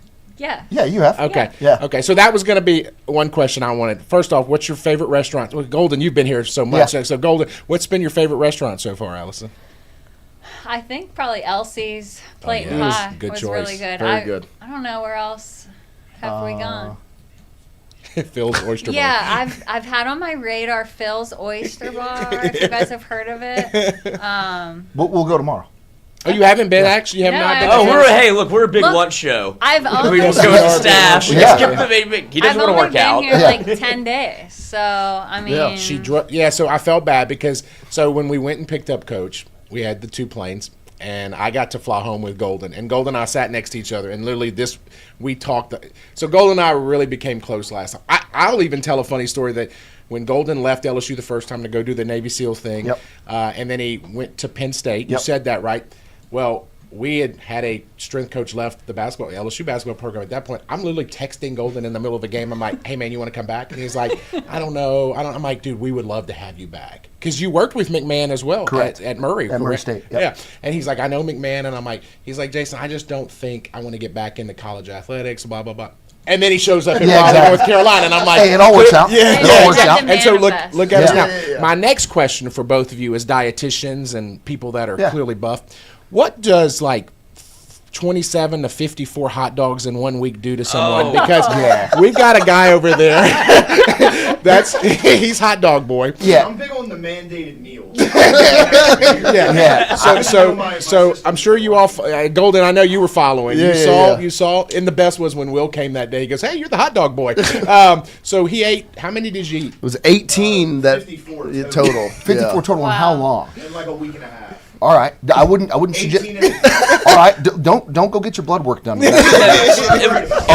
Listen, just cancel it. Go into August, have a salad, right? Something along those lines. From Tuesday to Saturday, it was 27 with 18 beers. Wow. I don't know if I missed. Where did that start? Is that just the story So there's just a social media trend. It's the 999 for a baseball game: 9 hot dogs, 9 beers, 9 innings. And so we had gone back and forth on the show. He was just very insistent he could do it, and some of us believed him, some of us didn't. And so it was just back and forth. And then we finally Charles was like, you know what? In the suite on Tuesday, we're going to let you try. And so he does it the first Tuesday, does 999. And he crushes Relative it. ease. Like, doesn't break us. Like, it was nothing for him. How are you? I don't- feeling good? Thank you. He felt great. Is your blood pressure okay? That's the scary part. Feels good. My first thought after I finished was I want to go try the rest of the food. Right. Patty melt, meatball fries. Of course. And so then that weekend, LSU played South Carolina in baseball. And it just so happened the game on Friday got postponed to Saturday for a doubleheader. And so when that happened, the light bulb in everybody's head went off of 18 innings. So, 18 dogs. He agreed to do 18 hot dogs in 18 innings. So luckily there was a 3-hour break between games. Yeah. But I mean, it was full baseball game, 9 hot dogs, and then the next baseball game, 9 more, is 18 in a day. And that was a Tuesday and a Saturday. So 27 within 5 days. How did you feel after the 18? Yeah. I didn't feel great during it. Okay. But once it kind of got my runner's high, I got my exactly. That 18th Yeah. Good. The hard part's over. Where are we going for dinner? 9 to me doesn't seem. Now, was it hard? No, it was not. Not the at all. 9 doesn't seem crazy. The 18 sounds egregious. Yeah. Hold on, though. It wasn't just hot dogs. Yeah. It's a hot dog with bun. Then he had Right. onions, Fully dressed. Fully dressed. Ooh, okay. One hot dog I made for him had everything we had. Brisket, Yep. mac and cheese, Yep. onions, Jalapenos. It's a lot going on. mayonnaise, mustard, ketchup, relish, cheese, and he ate it. And then, it didn't faze him. Like, if I eat 2 hot dogs, I feel the sodium in it gets your blood pressure up. Yeah. This dude was just on fire. Yeah, He was gone. The 9 was nothing. Yeah. 18 when he got to what? 14, 15? 13 or 14. He was in a bad spot. We actually had to call Charles. So Charles was not there for the second game. He had a graduation party for some family member, and I literally had to FaceTime Charles and say, Charles, you got to get him through this. He needs a motivational speech. And so Charles gets on and he's like, you can do this. Don't give up. Like Greg Goldin. Yeah, basically, yeah. And he did it. It was a different version of a Navy SEAL. Yes. And So here's my question. How old are you? 24. 24. Great. How old do you want to live? 24. All right. Well, as long as you're good with that, but I wouldn't suggest doing that every week. Yeah. No, I'm done now. Oh, that's good. But it was. He did knock out 9 more. The funniest part was we would talk to people about it. We would go up to people around the baseball program just in general because the reason he was doing it was they started winning. Yeah. It started going along with wins, and so then people were they went 5-0 when he was doing it. And so we would go to people and they'd be like, you really shouldn't keep doing that, or concerned for his health. And then it was, but we are winning. So just do it 20 more times and then you're good. Just get us to a championship. That's coming from the head coach's wife. It's yes. Wyatt, you have to. And Jay Johnson shouted him out on the radio show. It was and shout out to Wyatt for getting this thing rolling with the hot dogs. I heard he did the 999 challenge. He's keep it going. That's Wyatt. That's and awesome. so I went and talked to his wife, and she was like, look, I appreciate what you're doing. I do. But you have to stop. And I was like, we're undefeated. They haven't lost. And she goes, well, 20, Omaha. And she's like, I think you'll be fine if you keep going. It's going to be okay. Both of them are And he was willing to run this thing out through Omaha. Yeah. Now, the Tigers. I appreciate the dedication. Yeah. Of course. So something might come up for basketball. That's it. And we can work on your diet in the off season. There we if it's go. going to lead to wins, That's it. Can we develop something healthy for basketball for him? Yeah. A little bit more healthier than I would feel better about that. And hot dogs and basketball aren't really a thing. So I'm open. I'll eat anything. Well, in the PMAC, clearly look at it. in the PMAC though, I will tell you, they're sausage dogs is what they're sausage, and that's kind of the thing. Now, when I was a student back in the late '90s, that was the thing. You went to the basketball games and you got this Manda sausage po' boy, and I mean it was big and it was good. But now nobody could eat 9 or whatever. Well, don't say nobody. We have to quantify how does he eat it during basketball. So we have a few months. Okay. We think And Yeah. with your help, we would love to get something something a little bit more. Listen, I don't want a kid to die. No. See, I wouldn't feel good about coming here, making him eat something. He loses. That's it. It's worth it. What she's trying to tell you is you can do that, just a little bit of help. I'm telling you, I'll take the hit. Let's win. Yeah, I mean, maybe we got I don't know. Maybe we got a corporate sponsor out there that has maybe a little bit of a healthier spot. Yeah. Now we're cooking with gas. Now we can. Okay, we can. No, that's a lot of sodium in there. After me into the Final Four. That's strong. All right. Yeah, we can figure that out. Yeah. Since you're back, Yeah. the first time you were here, and Yeah. one of the first practices I got to go to with you when you were here your first time, there was these things called Versa climbers. Yeah. Bringing them back. Oh yeah. There's 6 of them already in the gym. Wow. I remember you used to tease Jason and I like, y'all get on a Versa climber. When Coach Goldin was here, we were both a lot heavier. I'm down 71 pounds. Yeah. Proud of you, by the way. So thank you. And so I could probably do it now. Back then, I couldn't do it. Yeah. I remember going, and again, this is, changing from a previous regime to that regime at the time. And when those, when a kid gets hurt in practice, usually you see the kids hurt in practice, they're sitting over there just kind of dribbling a ball. No. This guy's got him on the bike holding bricks. And I'm like, whoa. And I'm like, we're going to be tough. And that's again, that's before anybody knew who Will Wade was, right? Yeah. And you're like, we're going to be really, really tough and really good. And so, and we clearly were. Yeah. Well, you also have kids now that can they're making a lot of money, and if they don't feel like practicing one day, right? Yeah. It's like, oh, this is bothering me. So like, if you make sitting out a little less appealing, it makes people want to stay available. Well, that, and if somebody rolls an ankle, that's going to happen. Right? Somebody rolls an ankle, they're going to be good to go, depending on the severity and, degree of the ankle sprain and things like that. They're going to be good to go in maybe a week. Maybe it could be 3 days, right? So, one, we have to stay ready, right? And 2, when people get injured or people get hurt, they think, well, oh, my ankle's hurt. No, you still have 97% of your body to use, right? Yeah. So why are we not going to, we're going to say that the 3% is going to take you out. There's other part you can do something else. We can do a lot for 97%. Yeah. That's infinitely more than 0%. Right. Like LeBron said, I'm never going to be 100% again. Sure. So we need to utilize that. So that's So he'll have guys doing push-ups over there. Yeah. We're hitting curls. So once again, when I was doing my little workout thing with him, and back in the day, I was sick. I remember, and I would miss the gym every once in a while. I had like an upper respiratory pneumonia thing, and he's like, why don't you go to the gym? I'm like, I got pneumonia. You can still go to the gym. I'm like, I don't think that's smart, right? He's like, get back in the gym. I'm like, yes, sir. It'll like, get I'm you just healthy. letting him down at this point. Like, I'm like, okay, I got it. You can at least do bicep curls. Yeah. There you go. Just saying. 15-pound weight. Speaking of biceps, look at that guy's freaking gun show, man. I mean, so let me ask you one other question, and I'm going to get out of here because I have something to be. So we've watched this transformation of Coach Wade coming back. Yeah. Okay. You said something a while ago that you built a family with this, and so I've always been friends with you and Coach Wade, and watched him go to McNeese, watched him sit out a year, go to McNeese, go to North Carolina State.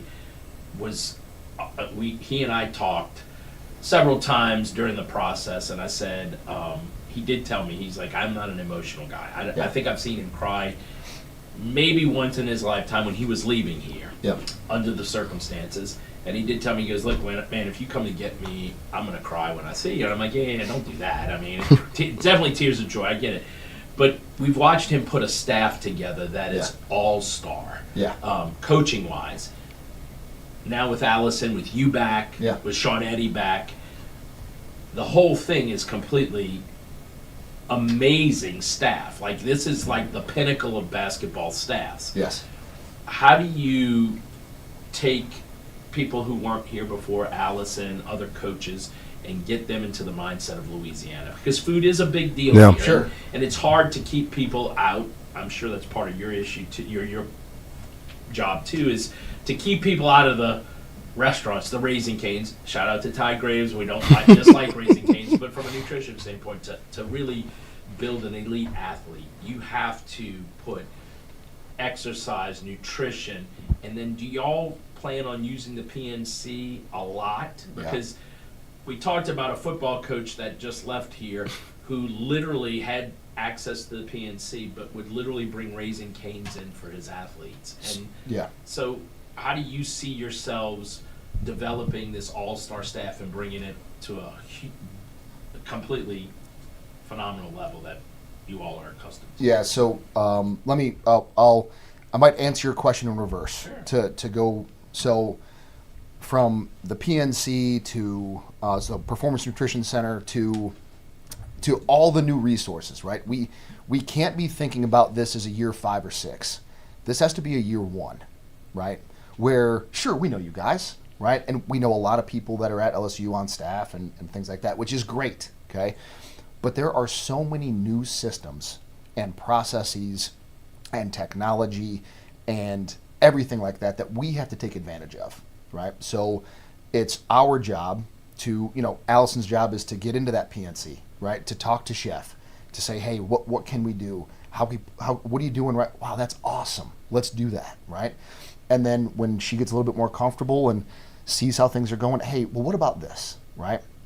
But we need to utilize and leverage the resources that we have right now, right? And then push the program forward that way. So that's number 1. Now, let's get to the staff, okay? I co-sign on that statement 100%, right? Where we have, Coach has put together an unbelievable staff, right? Unbelievable human beings, rock stars in their role and things like that. The first thing that we have to do is we have to have the introduction to Louisiana, right? Where just like our guys that might not be too comfortable eating X, Y, and Z, right? We have to go out to dinner with guys like you, okay?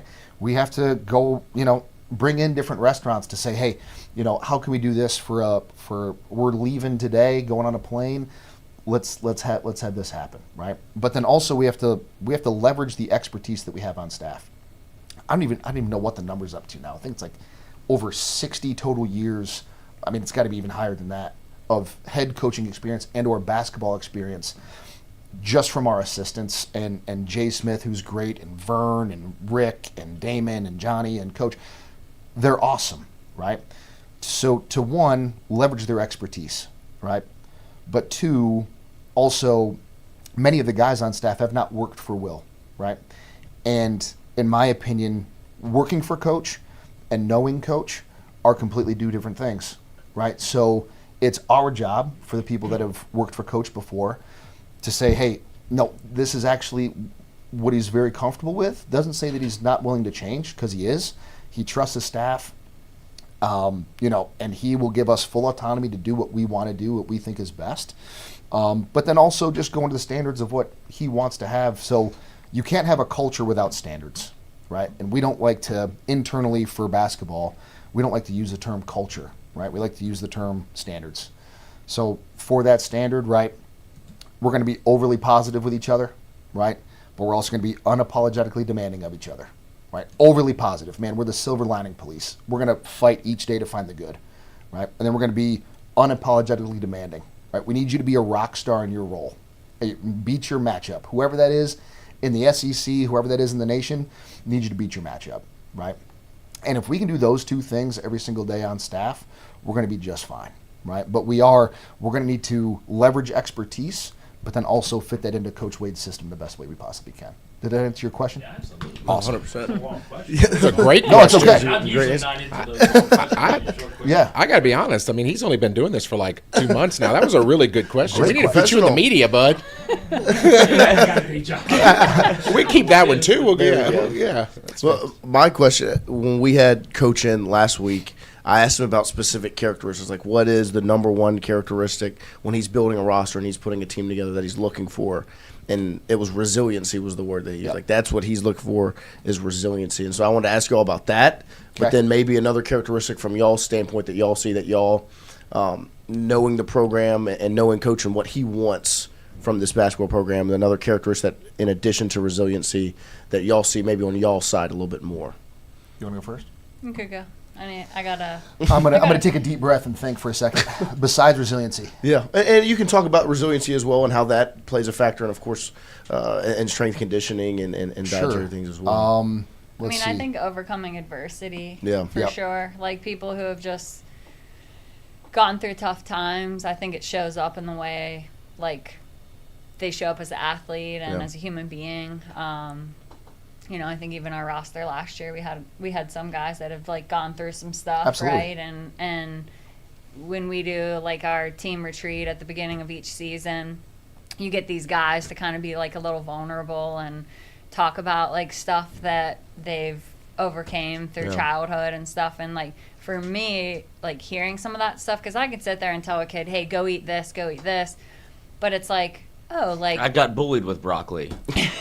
well, or hey, I was in and out of homeless shelters. Right. I've never eaten food like this before, right? And food scarcity is a real thing for a lot of these kids coming up. So it's like I'm trying to put weight on them and shove food down their throat, but I don't understand their background, right? Yeah. So for me, like having them be able to be vulnerable and show some of those things they've gone through, like I can relate to them and I can meet them where they're at and be like, all right, like this is what we can actually do here. And so for me, that becomes really important. And the stuff we do all preseason, like I think it helps just like build those relationships. And that was something that, you know, I know we talked about earlier, but if we didn't have that, you know, especially in my role, I'm lucky because I get to really be a part of the team and the staff, and not every team has a dietitian like that. So when you just have someone that's popping in here and there and checking in, like you don't have that relationship. And so I feel blessed that like I'm able to get more out of these guys because of just my involvement in the program and kind of monitoring them and what they're doing and what needs to change. Because there can be a real disconnect in that regard of if you're just checking boxes like, hey, he's not eating, he's not putting on weight, but you don't know why, but you report to the coach. You go, look, so-and-so's not eating, he's not putting on weight, I don't know what to tell you. If you actually dive into the background, have a relationship, it's like, okay, we can get you there. It's like, I didn't know that. Yep. Like, you don't know that Jason doesn't eat before his workout and he needs a ginger ale. It's like, if you'd have told me that, we would have done something a little bit differently. Exactly. Yeah. Six-pack. That's not the one you were looking for, bud. And I think and we're talking player perspective. Yeah. I think guys that have a very good growth mindset, that have an open mind, right? Do I think that leads to resiliency? Absolutely, right? But the guys that have an open mind to say, like, we're going to coach you super hard, but we're also going to love you super hard, right? And there's no shortage of hard work that's going to happen around the program, and guys just have to have an open mind to, this is what this is going to look like. And also, I think Coach, like we all know, like he's taken great advantage of second chances in his life. And I think he leans into guys that need a second chance. I mean, we all do. I mean, we've all made mistakes. We all need a second chance from time to time. And when we do get guys from the transfer portal, they're going to be here for a reason, right? That either whether they loved their last school, hated their last school, with whatever it is, this is technically a second chance for them. Yeah. And so to me, my two answers would be, one, really, really leaning into the growth mindset. If we can get guys with a really good growth mindset, that's one. And two, take full advantage of a second chance because they don't come around often. Yeah. Because, one word that we use a lot in the new era of college athletics from a coaching standpoint is the word adaptability, because so many things are changing and continue to change. And on y'all's side, like when there are all these different players from different places and you have to be able to adapt and shift things, how do y'all see this staff and the ability to adapt for whether it's certain conditions like having to take your shoes off to walk to your car in the flood, or adapt to different players from different places? How do y'all see this How staff? many languages do you know? The ability to adapt. Yeah, I mean, from an adaptability standpoint, I think, again, we're going to have so much expertise, right? We're going to have so much expertise where, I can't wait to have so many conversations with Johnny Jones. I can't wait. Yeah. Right? You mean to tell me that in his time in basketball, with his demeanor, that there might be something that I think is a big problem. He's going to lean back in his chair and he's going to say, "Greg, I've seen this before. Come on now." Yeah. Right? So I think leaning into that expertise is huge, right? But it also makes us more adaptable and more resilient as a staff. But I think I'm getting to your question is, again, if we're overly positive about everything we have going on, right, and we can just have a tenacious aspect to find the good, right? Like, to me, and maybe it's the toxic positivity in me or whatever it is, But like, how cool is it that we work at a place that it can rain for 4 hours straight, and there's going to be 3 feet of like that's a story that we're going to tell forever. Right, of course. So like in the moment, could we say, "Oh man, this is off"? Maybe. Or we could be like, man, how blessed are we that we're on the 3rd floor of this admin building right now? It's raining like crazy, and we get to work with each other, and everybody else on staff's in there, and we're like, oh man, somebody just fell in 3 feet of water, and we all get to laugh about it, right? So can we find the good, right? In every aspect, can we find the good? Yeah.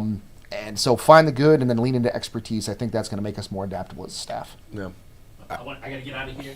Thank Awesome. you so much. It's great seeing you. Absolutely. Great to Hey, have you good here. to see Thank ya. y'all so much. Thank you. Appreciate it. Absolutely. So when we were flying back, Goldin asked me, he said, so like, Jason, like, what's changed, right? And so I'm like, man, I was kind of thinking back to when he was here. I said, we have a weight room now. He goes, what? They didn't have a weight room. A dedicated weight room in the PMAC for you when you were here the first time. That's correct? right. Tell the story about what you used to have to do with the weights. So it's big for me, right? That and Coach Wade's bought into this, that we're going to train pre-practice, right? After practice, we can lift, but it's tough, right? So before we're in North Stadium, it's an awesome weight room. I don't know if you guys have ever been in there or not, but it's a huge space. It's got a ton of racks. It's great. It's just not co-located with our practice facility, right? And we live in Baton Rouge, Louisiana. At some point in the afternoon, it's probably going to rain, right? So guys would come over in their practice stuff. We'd get in a great session. Then they'd have to get back over to the practice facility, maybe sit and film for a couple minutes, right? But now, if it's rained, now they're soaking wet. They're cold. They're mad. It's not going to be a great start to practice, right? So, Coach and I sat down, and I was like, okay, I still want to lift pre-practice. What I'll do is I will bring weights over to the practice facility, and we'll set them up. I'll try to find the picture after for you guys.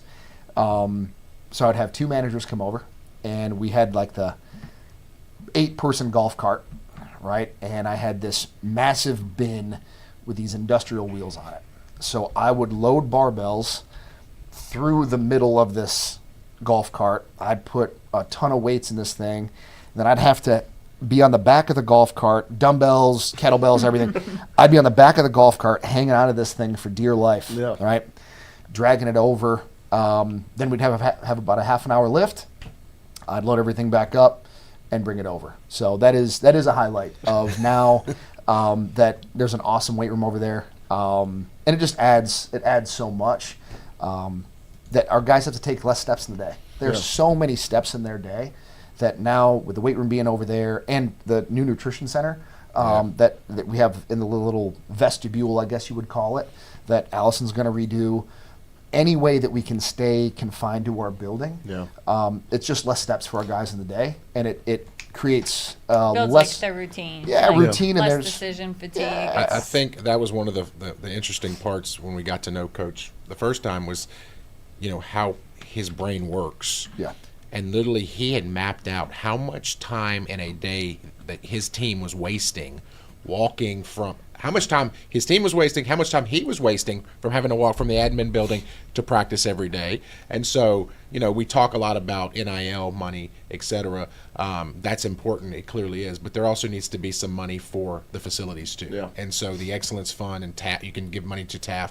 That is a big part of this as well. And so, yes, you got to get the players, of course, clearly. But what are y'all's thoughts on the new arena? I know that's a big selling point right now. And what are y'all's? Alice, the place you are coming from, the Lenovo Center, looks fantastic, right? But it was another one of those off-campus type situations. Well, we had the same issues where we're like, I'm bringing over product because stuff's expired, and what do we have over there? So it's like you're setting up a completely different arena. Plus, we can't get in there all the time because we're sharing it with hockey. There's concerts. It was a pain. So transitioning to this is great, but an eventual transition to what's old is new again. Yes. Well, even just being able to design it, because I think you can work with what you got. I can work with anything, and we have a beautiful facility right now. But when we start to think logistically, about the flow of practice and the day and the convenience, to be able to be a part of that design would be awesome. Yeah, and I think I'm right there with you. I think with that new arena, right, depending on what it's going to be. Is it going to be just arena? Is it going to be practice facility? Is it going to be weight rooms? Is it going to be medical? Is it going to be all this? We have to have, not to use a medical term, but I sincerely think we have to have surgical precision on how that's built, right? Entrance, where are people going to park? What does the entrance look like? What is the first thing in our guys' day if we're going to build the new practice facility and arena, right? Okay, how does this happen? And we can't just think, oh, well, this looks good, let's do this. What is the function, right? What are the steps that are being taken? And also, if it's going to be new, let's make it the best one in the nation. Yeah. Right? Where, let's have not to put on my strength coach hat too much, but let's have a weight room for women's basketball and then another weight room for men's basketball, right? Let's create this performance suite that Allison can come over and sweat test somebody and she can get the data right there for athletic training. Let's create a recovery suite that nobody else has, right? Yeah. If we're going to do it, let's make it the best in the nation. So I'm really I've only heard rumblings about it. Yeah. But again, just like Allison, I think anybody that touches the program, right, the subject matter expertise really, really needs to go into that project. Yeah. Well, I think with the rumor, it may be true is that Our Lady of the Lake is going to have the naming rights to it. That's a big deal for so they're going to have that input into the medical side of it as well. That's awesome. So I think that's really, really important. I think the key is, and again, this was something that Coach started back when he was here the first. We got to be thinking basketball 365 days a year, right? 100%. And so this is why it's important for you guys to be on this show talking basketball at all times. We've talked about it a lot, and I'm obviously I'm a basketball super fan, LSU basketball super fan, and I want us to win all the time. And it's been a struggle recently. But it's to the point where men's basketball at LSU has fallen so far behind all these other sports, right? We're always going to have football, right? Football is always going to be number one. Sure. Basketball should be two, for sure. It's a moneymaker. Baseball is always going to be up there, but it's now fallen behind women's basketball and gymnastics. And so not anymore. I really believe that this thing's about to just take off, and so it's exciting to have. We joked and said, like, when Will was coming back, when it was being talked about, there's only one person that can save this place, and it was him. Sure. And so to have him back is awesome. And again, we joke all the time, and the guys, we don't have any players. We don't have any players. We all know. And we'll be fine. Yeah, we'll be fine. By the way, I don't know, do y'all see the board over there? So we've come up with nicknames for the players because we don't know if we're going to be able to say their names, right? Fine. So Bashir is Bash, Divine is Chuck. What's Santos? What is that? MS? Yeah, MS. Yeah, That's what we went with. Mohamed Diabate's Modi. So y'all may be able to use some of our nicknames for him too. And just to tap into what you just said, because I mean this with every fiber in my soul, is I don't, and not to say that I don't like something that you said, but not just to steel man your argument. I think at LSU, right, football is always going to be good, and I got that, right? But it's rare that at a place we could be really good in everything. Mm-hmm. Yeah. Mm-hmm. And a lot of people say, oh, well, if you're good in everything, you're not going to be that good in everything. No. Yeah. Right? Like, football, we can win. Gymnastics, we can win. Women's basketball, they're winning at a high clip, right? Like, I can't wait to get to know their staff and, like, figure out, okay, what do y'all got going on, right? Because they obviously got some answers, okay? Men's basketball, getting it rolling. Baseball, right? Tough year this year, that's okay, right? I drive past the thing every day of all the national championships. They're going to be okay. Softball, right? Beth Tarina, I trust her with my life, right? Like, we can get things going, right, in a major way across the board. So I don't look at it as, 1, 2, 3, 4, 5. No. Let's make LSU athletics awesome across the board. Yeah. And let's use men's basketball to find some of that good, but everybody can be good at the same time.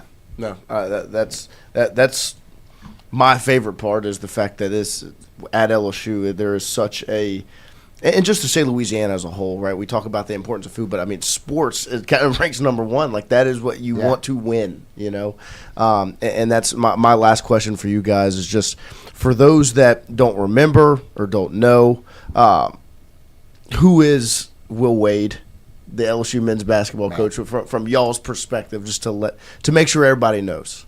Yeah. you want to go first? I'm gonna start crying. So go ahead. No, I mean, I haven't known him obviously as long, but I feel like he is the type of person, and I think you touched on this earlier, like he's going to say hi to the janitor, the manager, he's going to tell whoever happy birthday, like, and the way that he treats everybody with such respect. Again, I feel blessed, like, just being able to, like, come along this journey with him, because he is truly a good, genuine person. And I mean, even just statistical, like, he can remember every stat. Like, we'll tell him something like so-and-so put on X number of pounds of muscle, and he'll remember it, recite it in some press conference. And, like, so just to watch him work and the way he uses that data, it's, like, I'm just amazed. Like, when I see it, like, I can remember last year he told one of the players, he's like, hey, when you catch it, sidestep and shoot, you make like 18%. When you just catch and shoot, you make 40%. And then I watched that player like catch the ball and think about it, but just shoot it. And I'm like, it's just amazing, like, how he uses that to coach players. And then again, just the way he buys into all the stuff that I do. Yeah. Like, I feel blessed. I think he's great, and I'm super excited to be here because I know how passionate, like, he is. And so the resources for what we can do, I feel like we can do everything even that much better. Yeah. And he's just put together this staff of, like, a ton of brilliant people with a ton of experience. Yeah. So Yeah. You good? Yeah. All right, I'm gonna have to keep my tears back because I mean it. Yeah, Coach. So I've known Coach for a long time now. Yeah. And I'm really proud of him in the person who he's become and also who he's becoming. Okay. He gets villainized a lot, right? And it's unfair in my opinion, right? Because the people that paint him in that picture have no idea how good of a human he is. No idea. Yeah. Right? Where, like, even for me, I remember I was a GA, right? I'm going to start crying. Whew. I was a GA, right? My grandmother passed away the day of the CAA championship. And he grabbed me in the lobby. He said, hey, I need you in my office, right? I need you in my office after the game immediately. I said, Coach, we're not even at the office. He goes, no, after this game, get to my office, get there. And went to his office. He paid for my entire travel. And I missed the silver spoon and platter party, right? Especially, like, I don't come from much and things like that. And paid for my entire travel, paid for me to get back. And he said, if there's anything else that you need, you let me know. And even this past year, right, there's not a lot of people that know this, and he'll never say this, and he'll probably get mad at me for bringing it up, but, like, we had somebody on staff, they had a family member pass away, and he paid for the entire funeral. Without being asked, nothing. Paid for the entire funeral. Done. Yeah. And he's, and again, he'll know from our managers, like, at some point when you guys come to practice, just come by and watch, right? He will say hi to everybody in that gym. Ask them how their classes are going. Hey, how's this going? I mean, we were on the phone yesterday. He's out of town right now, doing his head coach stuff, and he didn't have to remember, that I was at a conference and doing. Hey, how'd that go? No, really, how was it? Oh, Coach, I mean, it was good. I don't want to take up too much of his time. Right. No, he's like, man, what are you doing this weekend? Is Allison good? No, Allison's good. Well, make sure you guys go out to eat this weekend. All right, thanks, Coach. Right, like, yeah. People don't understand, and it's unfair of how he gets villainized a lot. Yeah. Because working for him, in my opinion, there's not many better people to work for. Yeah. Wow. No, I mean, we from our perspective completely agree, and we appreciate. There's perception in the person. Yeah. 100%. And what I love about Coach is he doesn't care much about his perception. Right. And I love that Yeah. about him. I love it, right? Because we know the person and we know what's true. So, yeah, it's great. 100%. Well, we appreciate you guys making some time for us, of course, and coming by. And like we told Coach, like we told everybody, it is an open door policy. And just Jason and Charles know very well, you can just walk right in, sit right down, and keep on rolling. So the only tough part's leaving. but we have donuts for them when they leave, right? There you go. Comfy chair, donut. Like, this place is great. We appreciate y'all, and we'll talk to y'all again soon. Thank you Sounds guys so good. much Thank for having us you. on. Thank you. Of course. And we'll take a quick break here. We'll come back. We'll close it out. More Tingle Co. right after this. Wardos was created in honor of Alan Ward Granning III, fondly known by family and friends as Wardo. In 2019, the oldest brother of the tribe passed away unexpectedly. His remaining siblings and loved ones wanted to honor his memory in a special way. In 2022, Ward's family decided to combine the need for a sandwich shop in downtown Natchez with a desire to pay tribute to Ward's love of good friends, good times, and great food. Through blood, sweat, tears, and countless hours of hard work, Wardo's was born.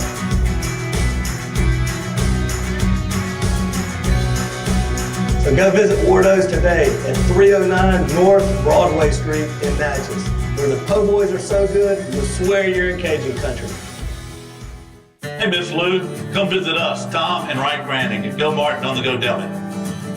Go Martin has clean restrooms, community coffee, an awesome beer cave, and a great selection of anything you may need.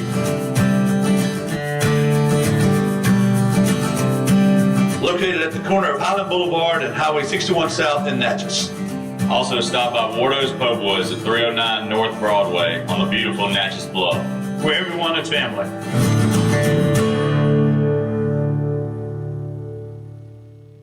When it comes to your home, the roof over your head matters. At CAS Roofing, we don't just install shingles, we build peace of mind. With years of experience and a commitment to craftsmanship, our team shows up on time, gets the job done right, and treats every project like it's our own home. Whether it's repair, a replacement, or storm damage that caught you off guard, CAS Roofing is ready. We're local, we're dependable, and we stand behind every nail, every shingle, and every promise we make.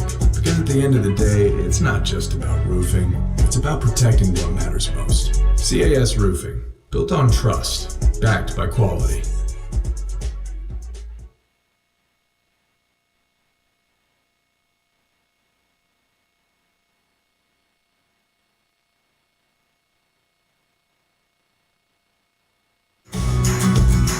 Wardo's was created in honor of Alan Ward Granning III, fondly known by family and friends as Wardo.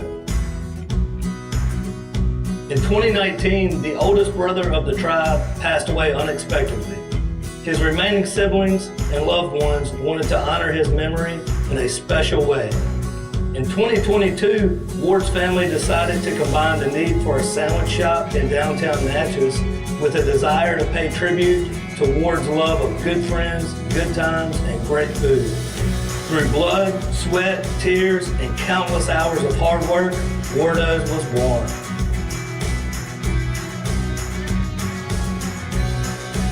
So go visit Wardo's today at 309 North Broadway Street in Natchez, where the po' boys are so good, you'll swear you're in Cajun country. Hey, Miss Lou, come visit us, Tom and Wright Granding at Go Martin on the Go Deli. Go Martin has clean restrooms, community coffee, an awesome beer cave, and a great selection of anything you may need.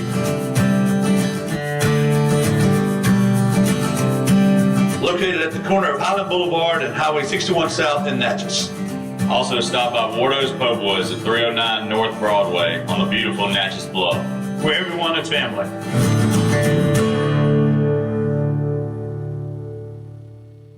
When it comes to your home, the roof over your head matters. At CAS Roofing, we don't just install shingles, we build peace of mind.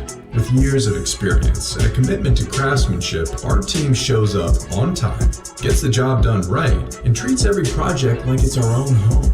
Whether it's repair, a replacement, or storm damage that caught you off guard, CAS Roofing is ready. We're local, we're dependable, and we stand behind every nail, every shingle, and every promise we make. Because at the end of the day, it's not just about roofing, it's about protecting what matters most. CAS Roofing, built on trust, backed by quality.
I'm the director of Olympic sports nutrition with men's basketball. We do anything that involves feeding the team, vitamin and mineral supplementation, DEXA scans, looking at body composition with the team, pre-game meals, feeding the guys during games and practices, post-game meals, and then kind of like assisting with fueling and hydration testing with the players throughout the season. Oh, let's get that weigh in. You need 2 snacks and a Powerade. Maybe there's garlic bread in there too. Let's do another shake. Go get a smoothie. That's solid. Right where we want you. We really make sure that our guys always have access to food, snacks, protein shakes, supplements that we need. If I know our guys are well fueled, they get educated, we keep injuries to a minimum, right? That nothing is caused from a lack of fueling, that puts us in the best position to win. Choose. Grab two.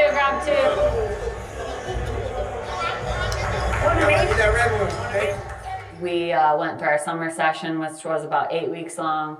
We actually saw positive results in every single player. We saw body fat reduction or maintenance in every single one of our players throughout that summer session.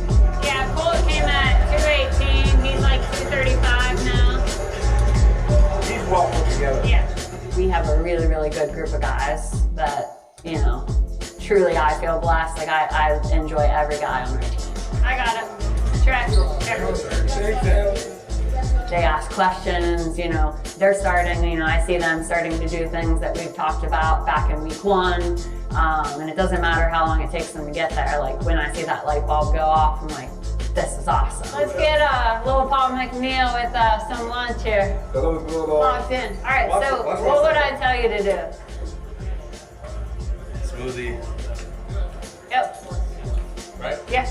Getting a smoothie.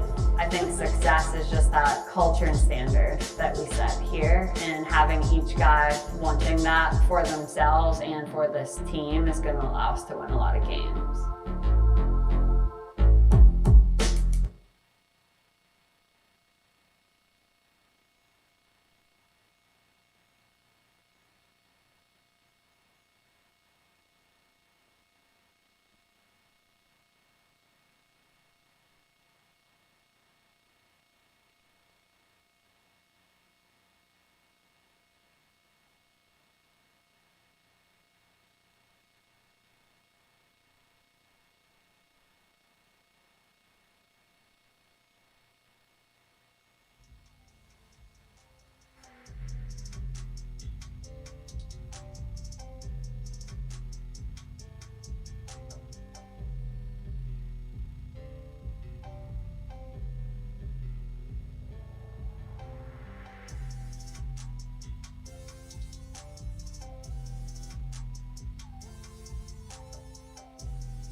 We appreciate everybody hanging out with us here on this Friday. LSU baseball tonight in Alec Box Stadium, getting ready for the SEC tournament next week. We will be back Monday morning, 8 a.m. We'll see you then.